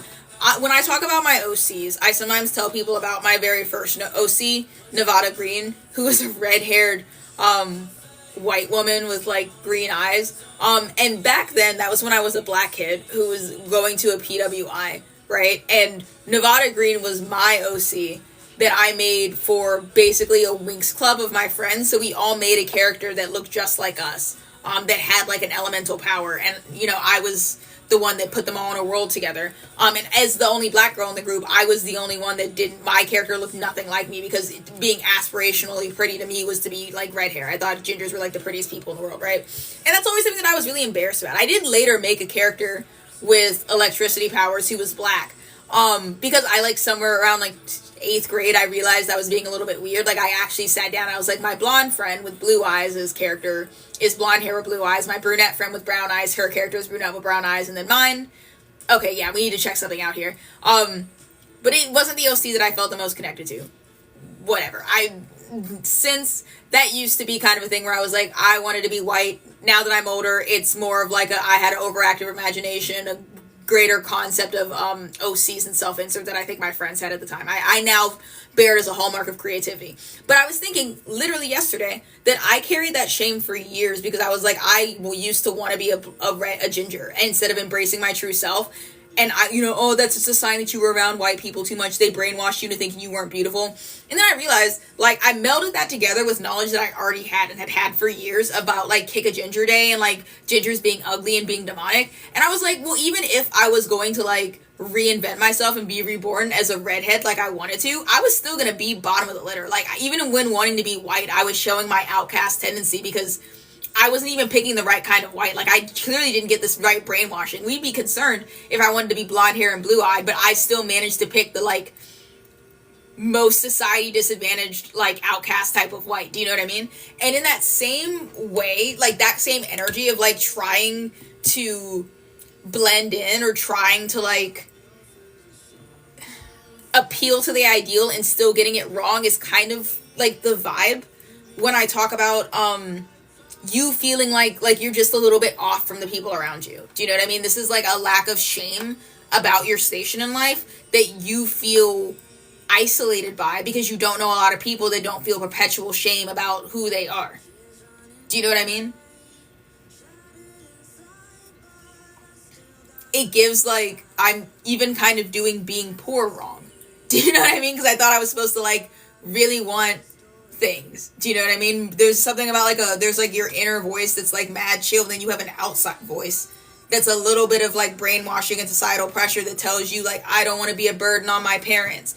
I should have a 401k. I have no business, like, relaxing or being cool with my career if I can't afford a house. Do you know what I mean? It's like that narrative on the backdrop, but they're showing up, like, they're both very loud. And they're both talking to you, but we've gone from them being one entity that exists inside of you to your inside voice being chill, and then there's, like, a wall, and then I have the outside voice that's like, you should be ashamed that you don't want to work 8 hours a day. Like, you should want to contribute to society. And it's like you're hearing it from the other side of a glass instead of it being in the same room as you. It is right next to your face in the glass, and it's talking to you all the time, and it is getting to you. But there's a wall there that didn't used to be there, that I feel the need to, like, point out. Does that make any sense? There's, like, some progress happening here. Still shame, though, because I think as I say that, you're just, like, it's like your brain is processing it as, like, I already struggle to make friends, and it's already hard to find somebody that even, like, understands that capitalism is bad. Now you're telling me that, like, because I know plenty of people that have disengaged from capitalism, people who claim to be leftists who haven't really done the inner work, right? So just saying that you, like, affiliate with somebody politically doesn't mean that they're, like, actually internally unpacking the same bullshit you've unpacked. Sometimes they're just parroting, like, they've never actually undone that, like, peer pressure programming, and they're leftist because all their friends are leftists, and they're parroting the talking points without actually, like, thinking them through. And there's a lot more people like that than critical thinkers, I'll tell you that. There's you being here like, I can't even be normal, like, to which my follow-up was like, well, I mean, yeah, so stop trying to be normal. Like, at some point you gotta, like, stop harping on it and embrace that you're just, like, a little bit weird. Do you know what I mean? It's like you got a screw loose, and you seem to be very aware that the screw is loose, but it also, like, is a loose screw that makes it so that a lot of, like, societal programming doesn't, like, work on you. You're probably autistic. Not to, like, diagnose you, but you probably are. There's an actual diagnosis for not subscribing to societal norms the way you should be. King of Wands, Emperor in reverse. There it is. See?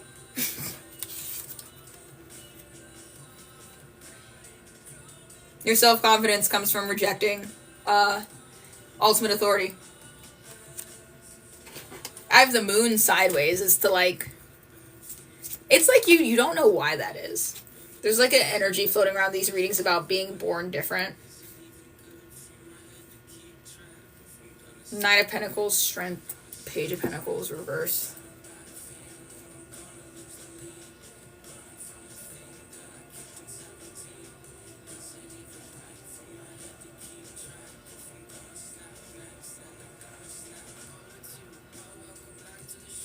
I think that this is like a really good quality that they think it's kind of weird to feel shame about. Like, this is like,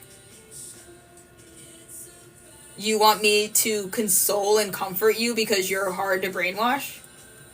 You're insecure because you're difficult to brainwash?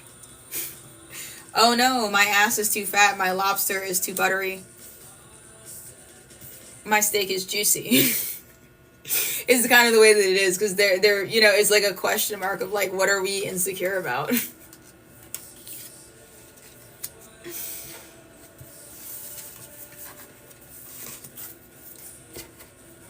To which I kind of want to intuitively say maybe you're lonely, but Tarot and Turducken chat, discuss Skyrim mods. How do we get there? AI, what are you doing?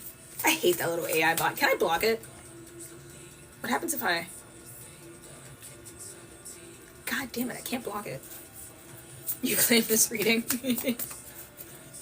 It's just yours. Only you. Knight of Swords. Came out upright and then it went in reverse. Horizontal, kind of pointing down.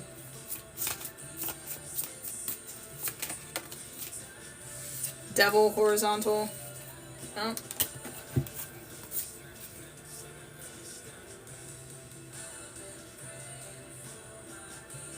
don't think you're lonely. There's something wrong with you, though. Actually, I'm gonna do a reading about this. There's, like, something not healthy about the way you're disengaging from the people around you lately. It's not great. I don't want to say that it's, like, bad. It kind of reminds me of, like, for instance, if you, like, drink on the weekends, like a normal amount, like you go out every weekend with your friends and you drink, and like you're asking my tarot card if it's like, if it's cool that you do that, and they're like, I mean, like, it's not like bad, right? Like, it's not like you're not like a horrible person, but alcohol isn't good for you. So it's like a question mark. Like, it's not like you need to fix it, but I'm not gonna co-sign that as like healthy. Do you know what I mean? Does it make you, like, do you need to go to jail for 8,000 years? No. You're not harming anybody but yourself. Should you maybe be doing that? Ideally not, you know, is like kind of the way it is. But it's about, like, the way that you are approaching things socially. 5 of Wands. Ace of Cups reversed. The Devil reversed on the bottom. The Hermit reversed on the bottom. Showing up is kind of emotionally distant.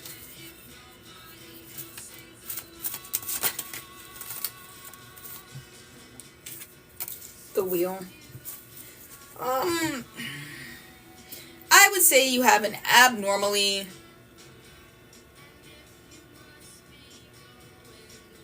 low emotional connection to people in your life that you should feel very connected to.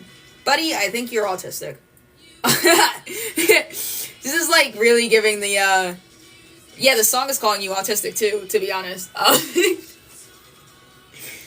This is a really funny way to call somebody autistic.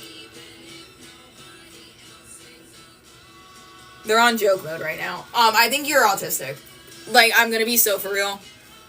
I think I've roped like at least 8 or 9 autistic people in this chat who are resonating to this. And it's kind of showing up like, yes, babe, those are the symptoms. It's really giving like a normal, holistic version when they're born.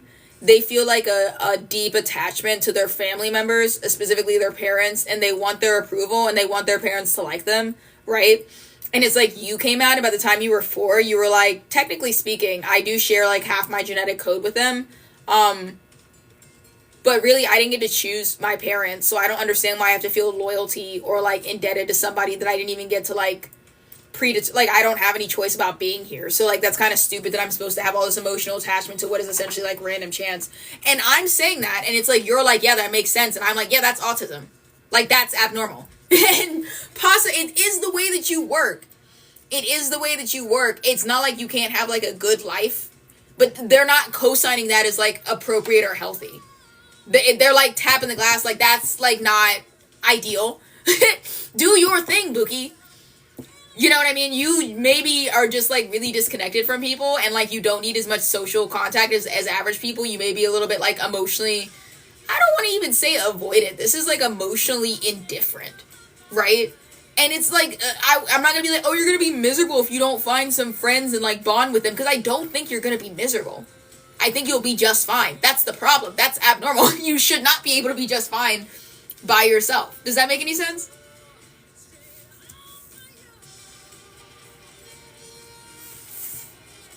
I have the Devil reverse and the Hermit reverse, which is like, it's not, you may even find it like, I don't think this is really a choice, right? Do you remember when I said, light switch? That there's like an on or an off, and sometimes you need a dimmer switch or to figure out how to have one.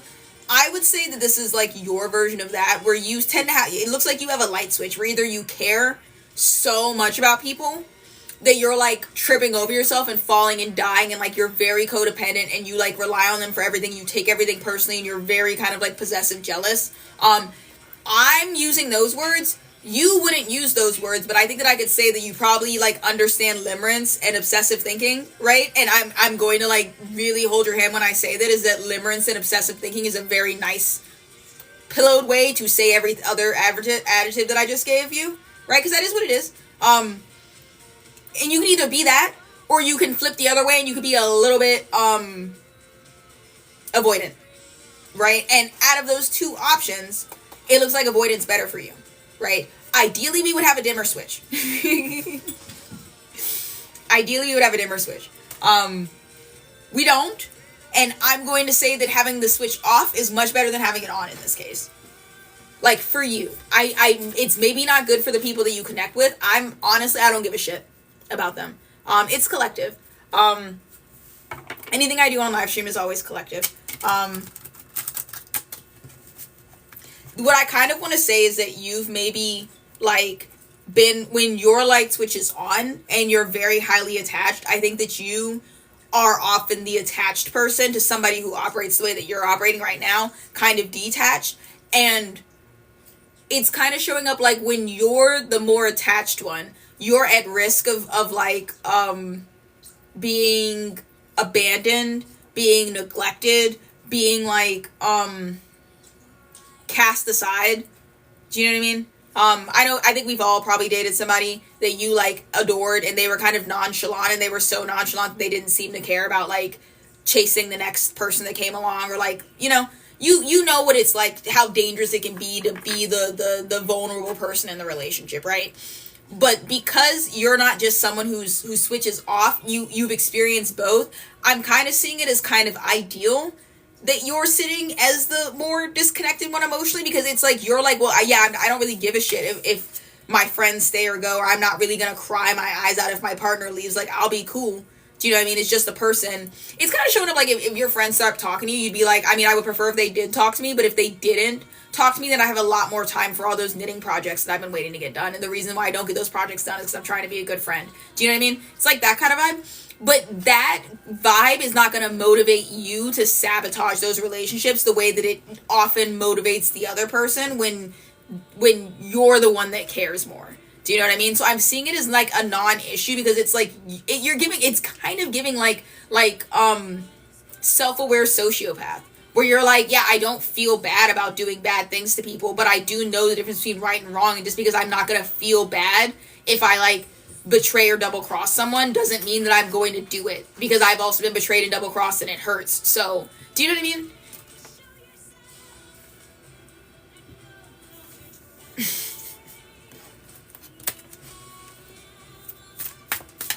Would never stop until I'm a CEO. You got the Knight of Pentacles, which is cute. Do you know what I mean? Like, it's like you have your moments. And it might even be, honestly, and I'm autistic, so take this with a huge grain of salt.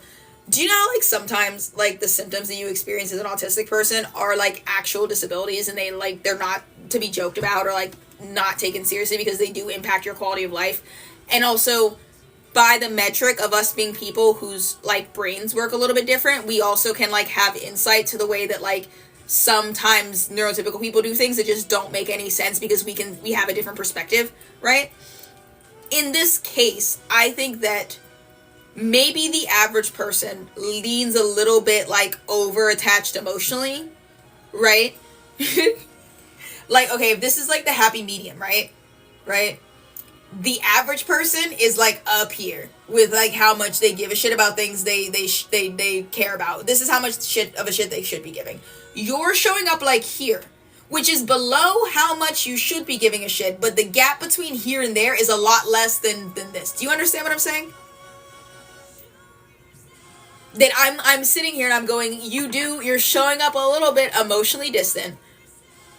And I kind of think the people around you could learn from you, and it becomes a nice checks and balance system when you're maybe paired up with if you sit a little bit under, when you're paired with the average person, it's like you bring them down to and you guys both sit, like, instead of them being up there, it's like they sit here, like here, and you sit down here, and then you're balancing each other's out. You know what I mean? The median is normal. Does that make any sense? Your friends are maybe a little bit too attached, or your partner is, and you're a little bit under attached, and then it clicks together. You shouldn't have me now. Show yourself in the background just sending really conflicting messages to you. I would take that, at least I'm taking that as, it's, okay to be whoever you are. That you're not doing any harm to the people around you, you're just a little bit of a black cat. And there's a reason why the black cat and golden retriever dynamic works, in theory. Black cat and Doberman also works. And you will notice that almost anything works with the black cat. Do you know what I mean? Nine of Wands.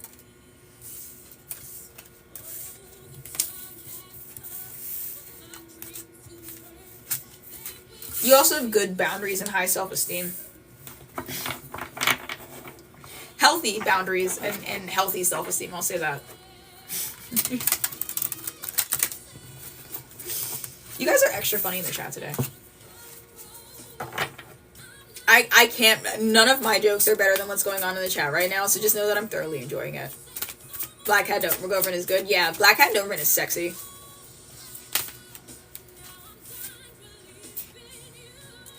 Five of Wands, Ace of Cups in reverse. Yeah, there's also something here about, like, you not giving a shit if you're, like, alone or single. It's really interesting because it's like this Ace of Cups reverse is like you don't have love, you don't have, like, a current, like, crush or anything, and then I have, like, this is your reaction to it, and this guy looks like he's, like, exhausted at the fact that he even has to, like, pretend to give a shit about this. It's not even like I don't have an Ace of Cups and that's why I'm sad. It's like, okay, now I have to pretend like I give a shit about being alone. You know what I mean? It kind of, like, I have the image in my head of you, like, breaking up with somebody and they're like, you're gonna have to sleep all alone, and you're like, okay. And they're like, and then you're not gonna have anybody to talk to, and you're like, okay. Nobody's gonna want you, okay? Like, I don't care. Can you please get out of my house? I don't give a shit. Alright, I'll die alone, okay?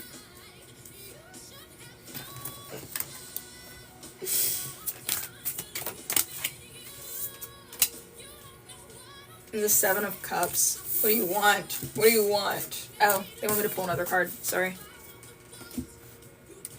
Imagine caring about being alone, right?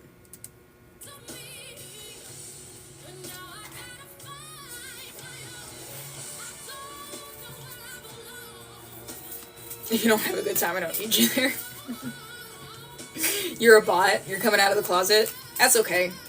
I accept you as a bot. You were born this way.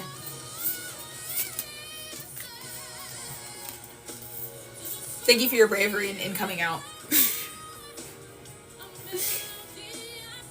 With chapters about to come to completion. It's great. Hilarious song to be playing while you got Beyonce screaming in the background.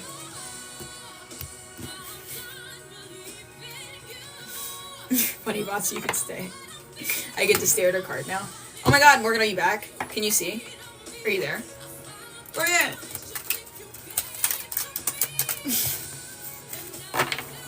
God dramatic, I don't know. Yeah, I don't know. Saying this to the reading. Card, please. I'll get several cards. Actually, Jewel, I will give you a card. My mod might mute you because they can't see me, but I'll give you a card just because you have my little sister's name. You got the 10 of Cups reversed. So do with that. She said, just cause you have the same name as my little sister. Yeah, mute you. My mod did mute you. My mod can't see what I'm doing. And to my knowledge, they can only, like, see the chat right now.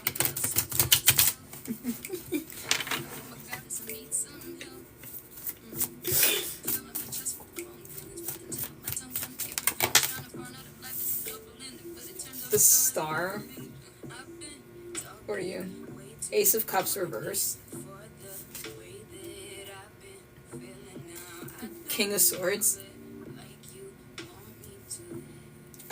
It looks like a chapter of, like, not understanding why your love life is the way that it is. Do you know when you're, like, when you're somebody, you're like, I'm, like, pretty, and I'm funny, and I'm hot, and I'm talented, and I put a lot of work into my relationships, and I really care about my partners, and I don't know why it's so hard for me to stay in a relationship, or why I keep getting dumped. Plus a little bit of, like, you may know a lot of people that are, like, horrendous, that, like, you know, stalk their partners, harass them on the phone, call them all kinds of names, like, undermine their self-esteem, and they're in, like, fully functioning marriages, but you're still single. This, when I say what chapters of the company completion, it's, like, the chapter of that dynamic, mattering to you. Do you know what I mean? Like, it looks like you maybe spend some time trying to understand why are people able to have, like, entire, like, 10-person groups of friends where they go on vacations and stuff, and I can barely keep one friend, or how come all these other people, like, you know, are married for 20 years and I can't keep a partner, and it's like, I've been to therapy, I know there's nothing wrong with me, and if there is something wrong with me, it's significantly less than what's wrong with the general population. Like, by all rights, I'm sitting a lot healthier and, like, more self-actualized than the average person. This is, like, throwing all of that out and being like, who the fuck cares? Like, it doesn't matter.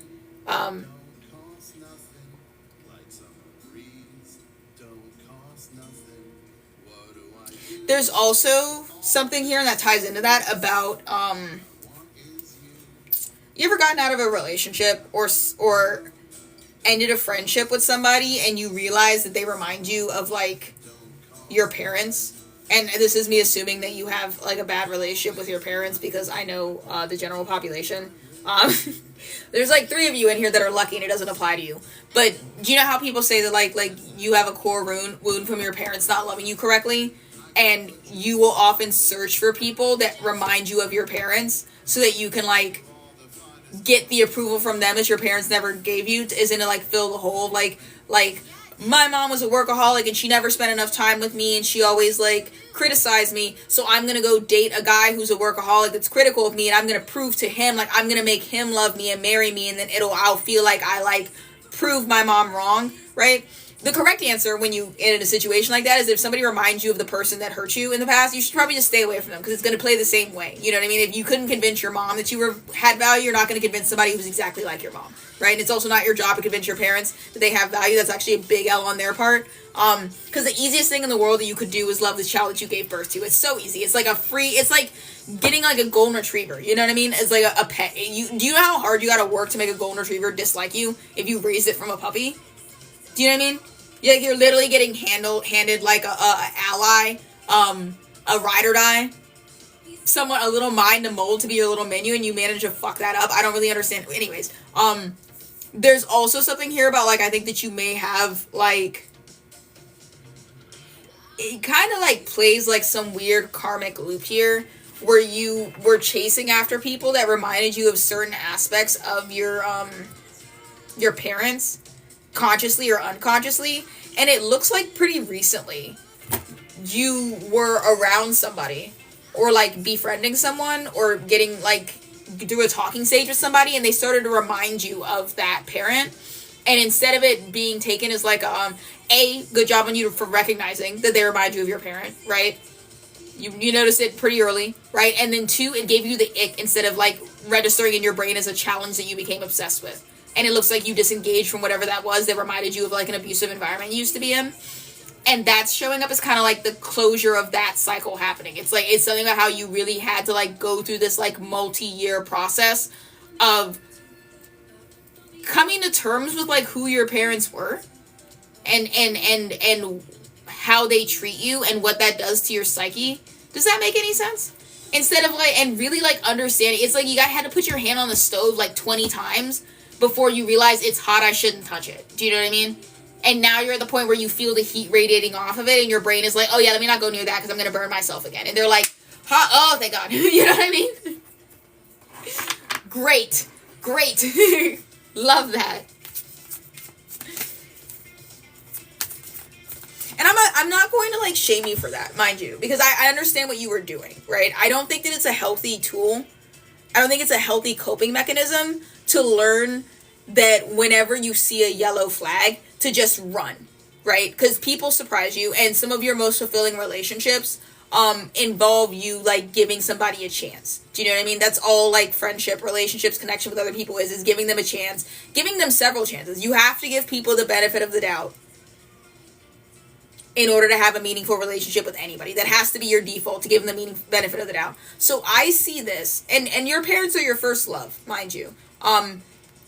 It's not something to be taken lightly to like completely disconnect yourself from like the archetype of your parent and kind of like this kind of, I think some of you may not talk to your parents, but I think that if you do, this is still like a really strong emotional boundary you're putting up of like you're my parent, I care about you theoretically. I don't care about your approval of me. I don't care about if you feel good about the child that you raise. I'm not searching for your approval. I don't need you to ever like me or agree with my life decisions. You may even be throwing a little bit of that energy back at your parents. For some of you, if you still talk to your parents, you'll know if this applies because you started critiquing your parents just like they do you, like the same way like they'd be like, are you really going to wear that? It's like you look at their phone and you're like, stop using AI. You know what I mean? Like you gotta get off of Facebook, mom. Do you know what I mean? It's like that kind of vibe. Where you're like giving them back the same energy. It gives like allies more than healthy parental-child relationship. Do you know what I mean? But it's like you're entering like a healthy acceptance of like what it is. Of like this person doesn't have to like me. They don't have to like think of me fondly. Like it's okay. And to a certain degree they may be incapable, and that their inability to see my value has no bearing on my actual value. You've like moved it to a very abstract place where you're just maybe not even like taking it like emotionally seriously, and you're just like, me and my parents are just different people. You know what I mean? The same way that if you approach like a somebody in a MAGA hat on the street, you would just assume that you guys aren't going to get along, right? So it's like you're objectively looking at the qualities some of your parents have, and you're like, yeah, why would we get along? Like it's not even about like they should love me. It's about like, this is who they are, this is who I am. We're not going to be in any room where we're going to like understand each other as people. You know what I mean? And you're doing that without feelings being involved in it. There's no like, oh, my parents don't love me. It's really just like, okay, you know, it's like, you're not discounting how it maybe hurt at one point. Maybe it still hurts, but it's like, it's not like, I don't know how to explain it. It just doesn't take up a lot of your headspace anymore. And I want to say that your issues with your parents was like, really impacting the way that you approached your love life. And that's, again, I'm not shaming you. That's not like a you weren't dealing with your childhood trauma and it was affecting your love life. That was like, that's more of a, when your parents do not do a proper job of raising you, regardless of how hard you try, you are going to struggle more in your relationships, platonic and familiar and romantic, more than people who had healthy parents. It just is. It's like not something you can overcome. I'm going to say you can overcome it with therapy, but you will have to go to therapy, whereas other people did not need that shit. Do you know what I mean? There's also kind of a quiet acceptance about that, of like, I'm just not where other people are. That was my childhood. That's what I had to go through. This is what I was given. Like, it makes sense that I had I had a rough time dating because I wasn't really given, you know, what's the word? A good model There's also something about, like if you accept that your parents do certain things, you don't get to, like, selectively decide what's wrong or right. So if you're letting your parents get away with emotionally manipulating you, you're going to accept it from your friends and partners as well, right? So what this really does look like is, like, there's some sort of stack here where you've just, like, you're no longer accepting, like, any of your parents' bad behaviors, which means that they're all out of your life. They're no longer, like, anything that can touch you.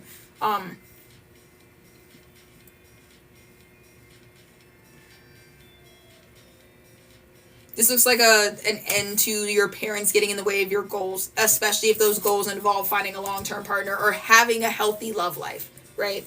Because I'm not going to assume that everybody wants to be married or that that's even feasible. Because, like, having, like, 3 20-year marriages in your life is not, like, a failure. You know, that's a great success of a love life.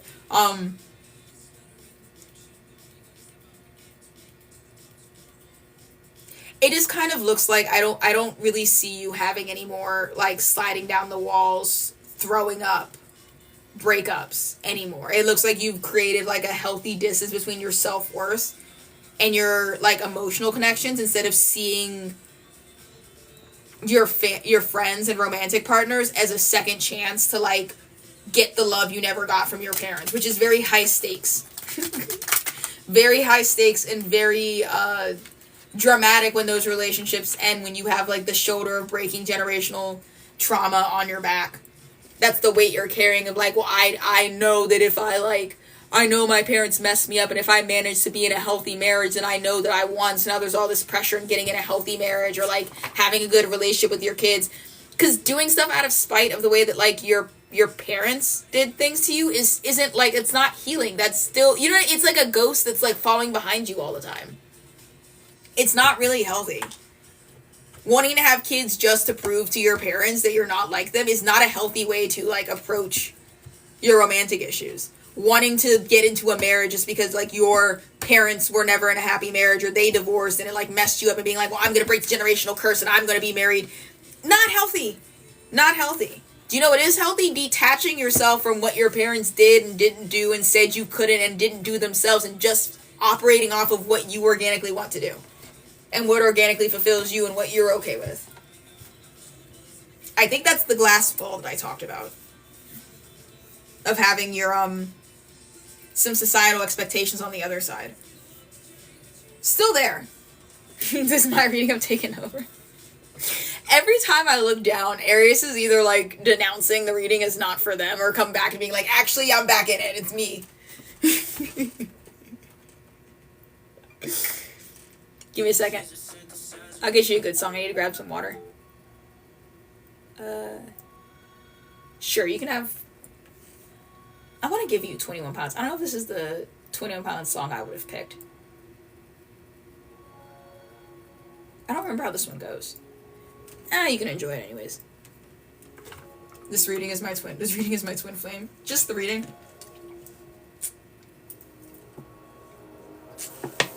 Me too, Cosmic Bear Oracle. They're my favorite band.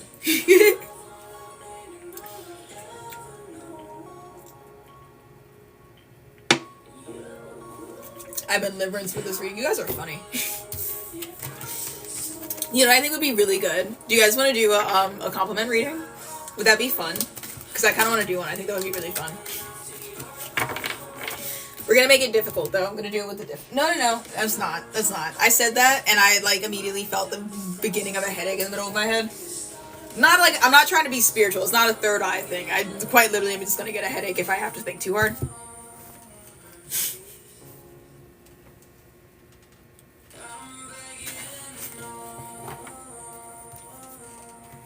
And you know what? Actually, I will show you guys my prototype cards. Okay? I will.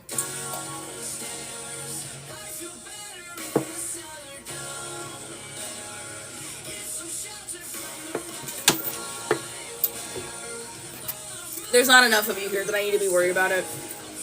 Comment reading would be fun, but I'm here for the vibes.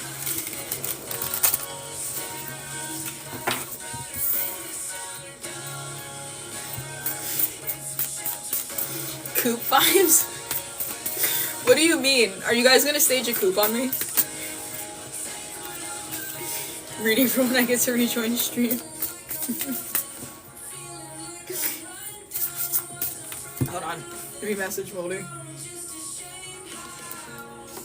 Give me a second.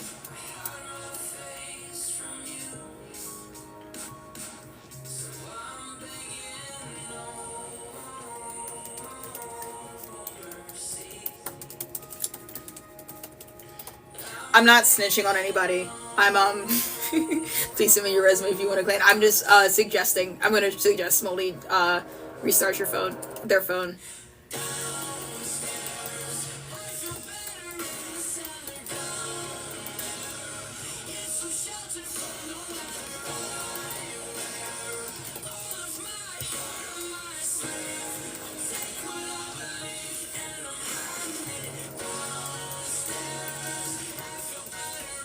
There you go. The song is Downstairs by 21 Pilots, sorry. No. Morgan already did it. I was just checking to see if they had already. I literally typed, like, I'm sure you've already done this, but have you tried restarting your phone? And they were like, oh yeah, I did, like, ages ago. And I was like, yeah, that's what I thought. Just checking. That was a little bit of OCD taking over. I already knew that they'd already done it, but I had to check.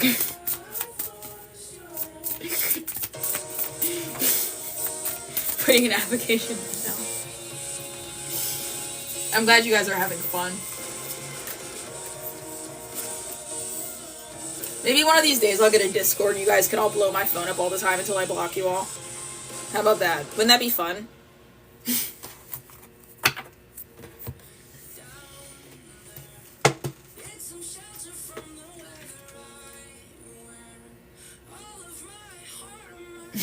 You have 146 of this reading. Just a crumb. Hey, kids, share with each other.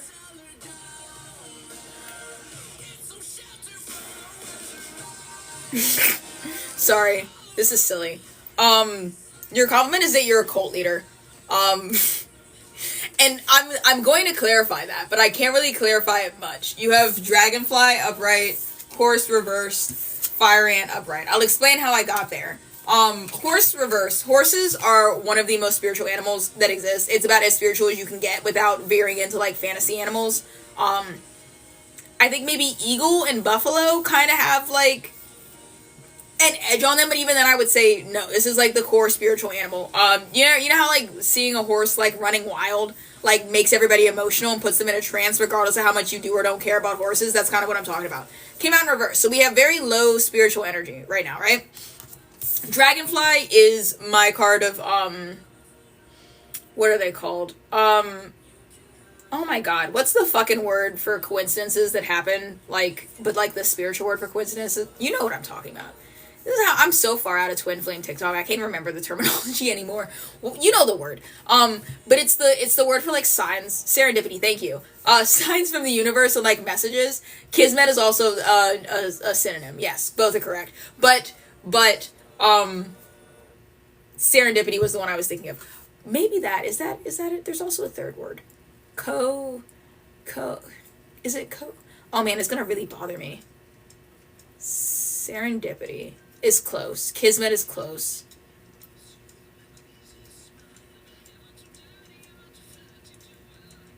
Whatever. It's gonna bother me. It's the word for, like, magical coincidences, or, like, signs from the universe. Synchronicity, that's it. Thank you. Synchronicities. That's the word. That's exactly it. Right, and this is upright. So there's something here about, like, being in the right place, being in the right time.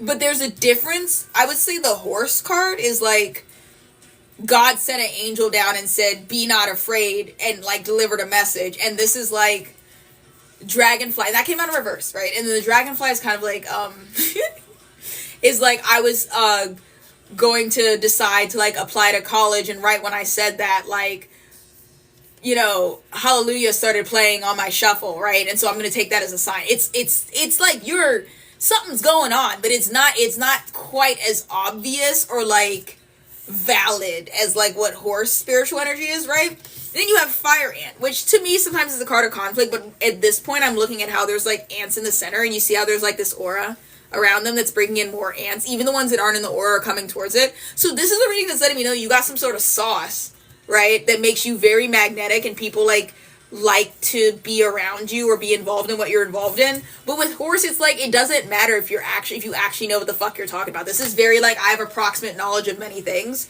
And I got that sauce, you know what I mean? Vibes are good. And then this is like, it's weird because I feel like on an average day, this would be like devastating for me to tell you, you don't even really have to be good at what you're doing to be successful because you have charisma out the ass. But today it's kind of reading as like an ice pack of somebody who feels like they need to try really hard all the time. And they're like, I mean, like, if you're out here like delivering actual knowledge or being kind or like helping people, or like you're actually like really good at art or music or whatever, that's great, you know what I mean? But also, you could like pluck on banjo strings and like scream and release it as an album and they buy it. So like, don't worry too much. Like, that's the way that it is. Like, the end of the day, like, people like your brand. Do you know what I mean? It's like an enforcement of like how being likable is kind of like an OP stat to have. And you seem to be extremely likable, like really weirdly likable.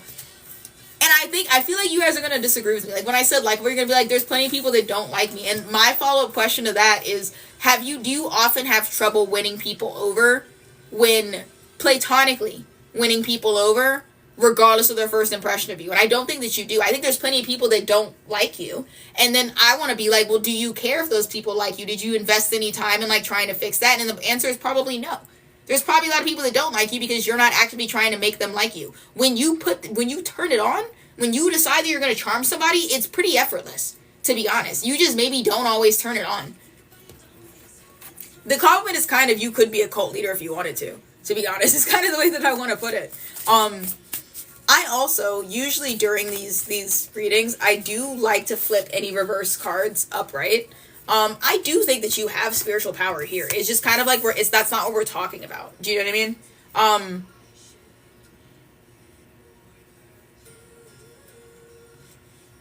I also got Panther. Just interesting. Do you know what's really likable about you? You look out for an underdog. Do you know what I mean? You kind of do the opposite of what people see as usual charisma, because like traditional charisma is you figure out who's the most popular. Who's like the big dogs, and you sidle up to them. You like to go to the people that nobody's paying attention to. And you're not like trying to schmooze. It's like you got a soft spot for the underdog. So if you enter a space and you notice that like everybody's gathered around one person and there's 3 people that are sitting by themselves, you're going over to those 3 people because it's like your head is focused on like, do they feel excluded? Like, I want to make sure that they're okay. And then you win those 3 people's loyalty for the rest of your life because they're like, damn, everybody who comes in here like goes straight over there and nobody even asks us how we're doing. You asked us how we were doing. Like, we like you. We fuck with you heavy. And you got an army of 3. Whereas the person who has like maybe all the people around them, they have a whole bunch of people who are only around them because they're popular. So the second that they fall out of graces, they're losing all those people too because they only want something out of them. You're like, I have nothing. And I liked you even though you had nothing. So now we're bonded. It doesn't matter how high or low up the social chart any of the people go. We're still locked in. Because I remember you were there for me when I had nobody. And I was there for you when I also had nobody. You know what I mean? It's like something actually like real. You got that Mamdani shit, to be honest. This is like, when people wonder, like, Zoran Mamdani's specific, like, type of charisma, this is the strategies. Trump is the opposite. Trump is like, I'm going to the top and I'm going to rub knuckles at the top. He's like, yeah, there's some of y'all that aren't being represented and your voices aren't being heard and I hear you. Do you know what I mean? And you see the rally support that you get when you become a voice for the voiceless, or it's instantly charismatic and cool to not give a shit about, like, sucking up to people in power. Do you know what I mean? And standing on your own values. It reminds me both of his campaign. It also reminds me of the White House meeting he did with Trump lately, specifically how he, like, stood on his values and didn't suck up to Trump, and it made Trump really, really like him. That's the specific type of charisma I'm talking about. Like, there's, like, people will respect you for not, like, bending or, like, trying to, like... It's like you're likable because you're not trying to be likable. Does that make any sense? You're just, like, a really nice person, and you don't let, like, the social in and outs, like, distract you from what you see as very common sense values of, like, a leader protects the weakest. You know what I mean? Like, if I'm going to be the boss, if I'm going to be, like, the manager, my job is to be the most of service to the people who are struggling the most. You know what I mean? I'm not going to, like, become a manager and then just sit up with, like, the 4 top earners and, like, kiki I'm only as good as my lowest ranking worker, so it's actually my job to be helping out and assisting and like building up the people that are really struggling, the people that are about to quit, the people that might get fired. Like rehabbing them is my goal because that's my merit. Do you know what I mean? That's where I get to see whether I'm a manager or whether I'm someone who just collects a paycheck. Do you know what I mean? And it's really interesting because it's showing up like you don't view this as likable at all. You think that you come off as very preachy, very judgmental of like people that you view of having opposing values of you. It kind of gives like, I hate to reference, but I can't think of another character that fits this. Hermione, like book Hermione in Harry Potter, her Hermione was like usually right, but like a lot of characters found her exasperating because she was always like talking about like rights for house elves and like, oh, this is like, we shouldn't be calling people slurs. You're like, yeah, that's how I feel. I feel like I've always got like a fucking sob story in a group that I'm trying to like talk about. But what you're broadcasting is that you care. Do you know what I mean? Like, I don't think people are really taking from that like you're like, I'm always on one or I'm always really upset. It's shown as like, do you know? Okay, so this is a really niche reference. I think that maybe Strawberry is gonna be the only one that gets this. I've been a big supporter of Marvelous Miss Maisel as a TV show. I think it's amazing. And I think that everybody should watch it. It's the best TV show I've ever watched. I'm not even joking about that. And I recommend a lot of things. I don't recommend things with a tab as of the best ever watched unless I mean it. There is a character in Marvelous Miss Maisel, who's like a agent, right? And she takes on one client and then she has another client. One of the clients is kind of an underdog and is really, really talented. The other one is the opposite, right? Where she's like super duper overhyped and isn't very talented. And the one that's like really, really popular wants to switch to a different like, she wants to leave comedy and go into acting. So the agent sticks her neck out and really works hard to advocate to get this girl who's only been like a shitty comedy star into like a serious like Shakespearean acting role and like really like fights for her when nobody believes in her. And then the girl gets on stage opening night and like bombs. Like she literally like she gets a little bit nervous on stage and then she like defects into just making stupid jokes, right? And after the show, she like goes up to the agent and she's like, I told you I couldn't do it. And the agent is like, no, the thing is that you fucking could. I saw you. You were good. You could do it. You chickened out. And you're always wondering why I favor my other client because she has guts and you don't have guts, right? She like yells her. She's like, I've been running around and I've been neglecting my other client who, if I give this other girl something, she'll fucking do it. And she'll do it with her whole heart. You know what I mean? I stuck my neck out for you and took time away from my other client to give you a shot and you blew it intentionally because you were scared. And I don't have time for that, right? Later on in the series, the lady that she blew off like calls her up and is like, I have an agent.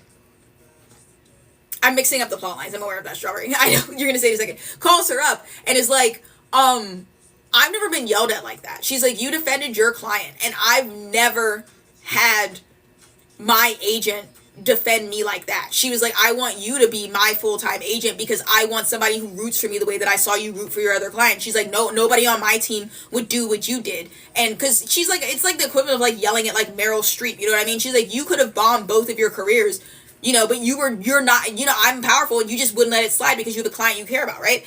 That's the same exact energy I have here. When you say that you're like, I'm preachy, I'm preachy, and I go to bat for people and I think that it's ugly. It's what makes people want to be on your side because they're like, damn, nobody goes that hard for me.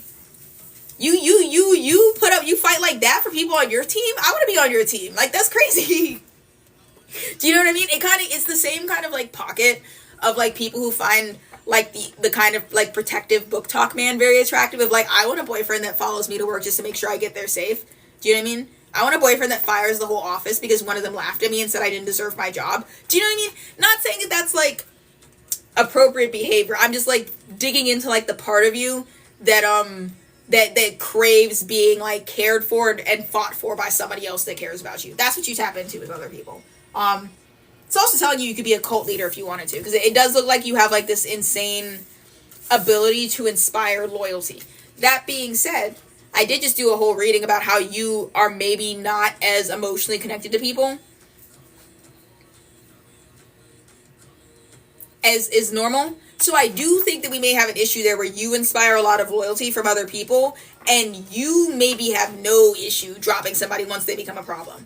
Do I think you drop people willy-nilly? No. No. But I don't think that you're the type of person who's going to go, oh, we've known each other 20 years. I can't just, like, get rid of her because she's being a psychopath. You're like, I mean, 20 years or not. You're being weird. Like, you're endangering everybody else. You got to go. Don't ever get it twisted. I will not cry over it. Do you know what I mean? Which I would say also is good leadership. That you're like, you know, I started this cult and I have my right-hand man and he's been here for ages, and maybe your right-hand man starts to get it twisted and start thinking that, like, it's okay to stick his hand into the community donation box and take money out because he's at the top. He's your right-hand man. He's second in command. Who's going to stop him? And you find out and you're like, oh, bitch, you thought that because I've known you for 20 years, we built this together, I won't fire you? I will.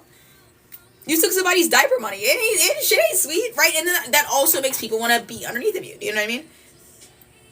When you name the company, do you know of the business we made?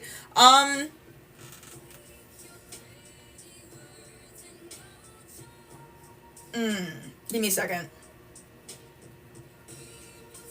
Call it Mechacorp. Mechacorp. Mechacorp Incorporated.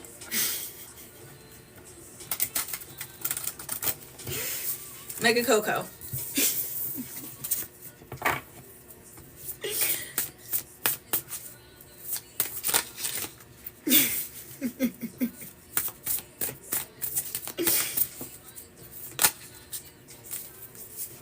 Arius, are you the CEO of Megacorp Corp Inc?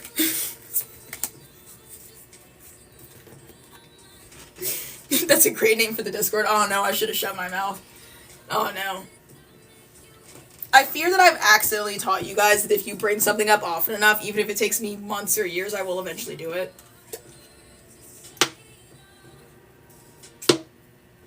Hey, you heard the song? This is when I learned to say no. Tarot deck says no Discord. Sorry. No Discord today.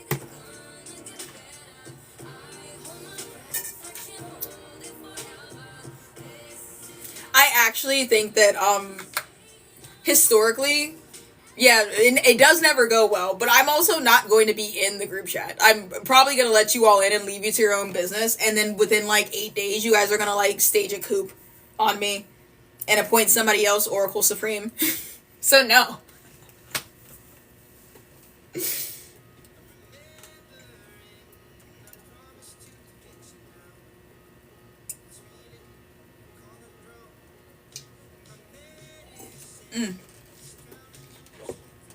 Do you want to see my prototype art cards that I'm working on this week? It's a secret. You can't tell anybody. Okay? I really mean it this time. Let me go get my tablet. Oh, my legs.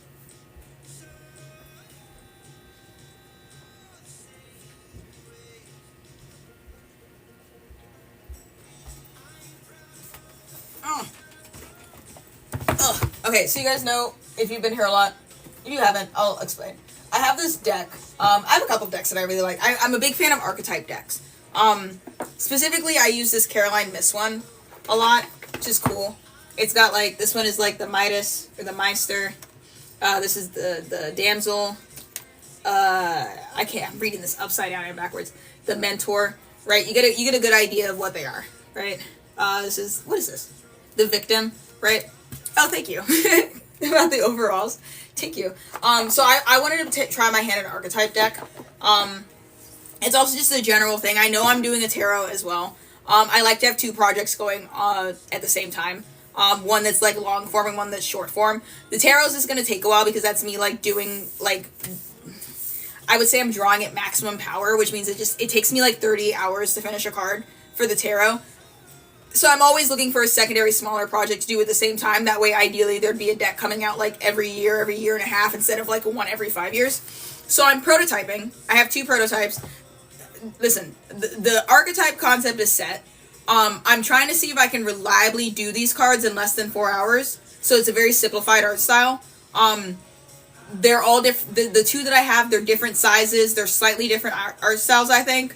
I'm really just trying to see, like, if I can, like, draw in this style, but I'll show you. I hate to plug it as well, but if this stuff interests you, if you like my, like, tarot deck update videos, and you like seeing this stuff, I have a whole Patreon that's $5, and I post stuff on my Patreon, like, once a week, sometimes more. of like anything that I'm working on goes straight to Patreon, right? So the first one, hold on, let me flip this so you can see it. Even, there are different text between these cards, and even the text looks different. You guys can also tell me if you hate them. It's just the concept. Hold on. I need to flip both of them because I want to show them big. Tangle them.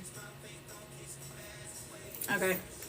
The first one I did is the Seductress,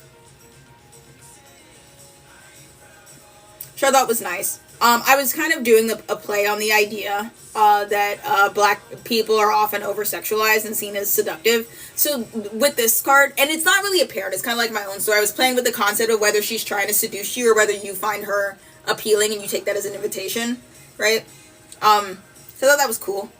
It's a very simplified art style. And then I deviated, and this one's a little bit more detailed. The second card that I did was the Artist, which I think is cool as well. There's really nothing of note to say about this card. I'm not super happy with the art that I did on the paintings, but the point was to not take too much time. I did intentionally try and like use a CMYK color scale as the inspiration. Mostly you could see her hair tie is CMYK colored. And it's split a little bit throughout the what is the word? The color palette. It's kind of hard to see. They're not supposed to be particularly breathtaking. Those are the only two that I have. I have, the only other thing I have is another variation of the Seductress card. This one isn't flipped. But this was me trying to figure out the formatting. I like this one significantly less. I'm still trying to figure out, like, what I want. I also have a halfway done version of the Artist. Would it be printed on shirts and stuff? I want them. Yeah, I mean, you listen, if you want them on shirts, I can give them. I will never make any more shirts unless somebody asks me, because I have, like, a whole, like, merch side. And I have a lot of prints, and none of them ever sell. So I've kind of just given up on it. Like, if you really want me to make, at this point, if it's not a deck, assume that I'm not going to make it available. But if you message me, I'll make it. It doesn't take that long. I'll make t-shirts for you.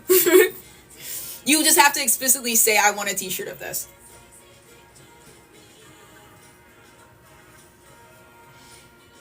Do I have anything else? Oh, yeah. Did I show you guys? I showed you guys my reference sheets. I don't need to show you those again. Those are also, I'm working on, for people, those of you that are, like, curious about my book, that I'm, like, also trying to find time to write, I'm working on character reference sheets for some of my OCs, and those are on Patreon as well. That's all I got, though. I'm going to do at least one more card. I was originally going to do the Seductress, the Artist, and the Rebel. And I got briefly, like, sidetracked by the idea of doing, the Princess, or the Damsel in Distress instead. And then my hand started to cramp up. And then I got distracted doing the sim stream. Then I had a whole crisis about my, what did you come over here for? I had a whole crisis about, like, imagining that I was flopping and I needed to quit my career. I almost got a job at a call center yesterday. Ow, who slapped me? And now it's Thanksgiving. They were supposed to be done this weekend. I got 2 done and then I had to, like, tap out. Would you do the Damsel in Distress as like, sister archetypes? I could. Damsel in the Distress. I like that. A call center? Yeah, I know. I'll tell you the story. So I, like, started to crash out and I was like, is it time for me to grow up and, like, give up and get, like, an actual job? And I asked my tarot deck and it gave me the Sun, which then, like, we started arguing about it. Because I was like, are you serious? Like, you really want me to quit all of this? And it was like, yeah, like, I'm so serious. Like, do it. Right? So then I started looking for some call center jobs. And I found a couple, which made me really upset because I also made a promise to myself when I started doing tarot that I was never going to write another resume. Blah, blah, blah. Wow. Never going to work in the traditional workforce. Blah, blah, blah. And then there's like a couple of job offers, not job offers, but like open jobs that I got. One was in a veterinary call center. One was like social media, graphic design related, and one was behavioral health. And animal husbandry was what I used to do. I just quit because it didn't pay enough. I have a current background in graphic design, and also it's currently what I do, and I also do social media management. So then I was like, I don't know which one of these 3 would be most suited to me, and I'm not interested in applying to all 3. Like, I would just rather, like, figure out which one is, like, right? So then I took a career aptitude test to see which one I'd be more suited for. And the last time I did a career aptitude test was like 7 years ago, and it gave me art therapist and high school, middle school, and kindergarten art teacher as like basically my options. And I took the test, and it basically told me I was already in the correct career. So I'm not joking either. It literally like typecast me as the creative visionary and said that if I'm not already doing it, I'd probably feel very fulfilled in owning my own business or a job environment where I could have total freedom over my work.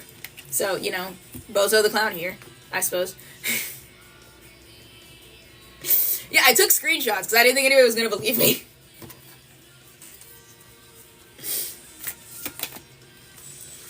That being said, guys, we've had fun. I know I usually do 3 hours, but my dog has been avoiding going to the bathroom all day. Or which test. Hold on, I can find it for you. It's in my email. I had to pay like $2.50 for it. For the results. There are call centers you can have your own hours at, and that's fair and that's valid, but I also need you to understand that I have like an actual psychological like phobia of answering the phone. Or talking to strangers on the phone. So it wasn't a good idea anyways. Like, at all. Dang it. Hold on. It was in my other email. I'm gonna get you the test that I took. It was Personality Co. Hold on. Let me find the link. Yeah, personality.co. It has a lot of tests. I wouldn't really do anything but like the personality test that also has a career section. Anyways, I'm gonna go. I do TikTok streams every Wednesday at 6. On Tuesday at 6, we play Sims on YouTube, which is really fun. If you miss one of these streams, any of the streams, the TikTok or the Sims stream, I put them both up on my YouTube eventually. I have a link tree with lots of fun stuff, a Patreon. I have a shop where you could buy my stuff or prints. In the decks that I have, right? If you like the way that I do tarot, you can get a personal reading from me through Cameo. That's also a thing. Always free to do that. I'm gonna go.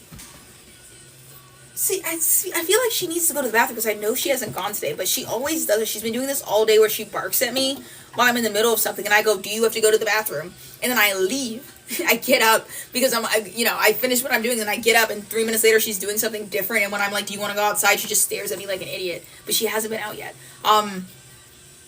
Be safe. Have a happy Thanksgiving if you celebrate. If you don't, good on you. You probably should be celebrating it anyways. Take every opportunity tomorrow to ruin Thanksgiving by reminding people about the roots of the holidays, how it's really offensive to Native American people. Me, personally, I'm going to still eat the food because I have food insecurity, and I like Thanksgiving to me because it is a guaranteed week where I don't have to worry about what I'm eating. But other than that, the holiday could go, to be quite honest.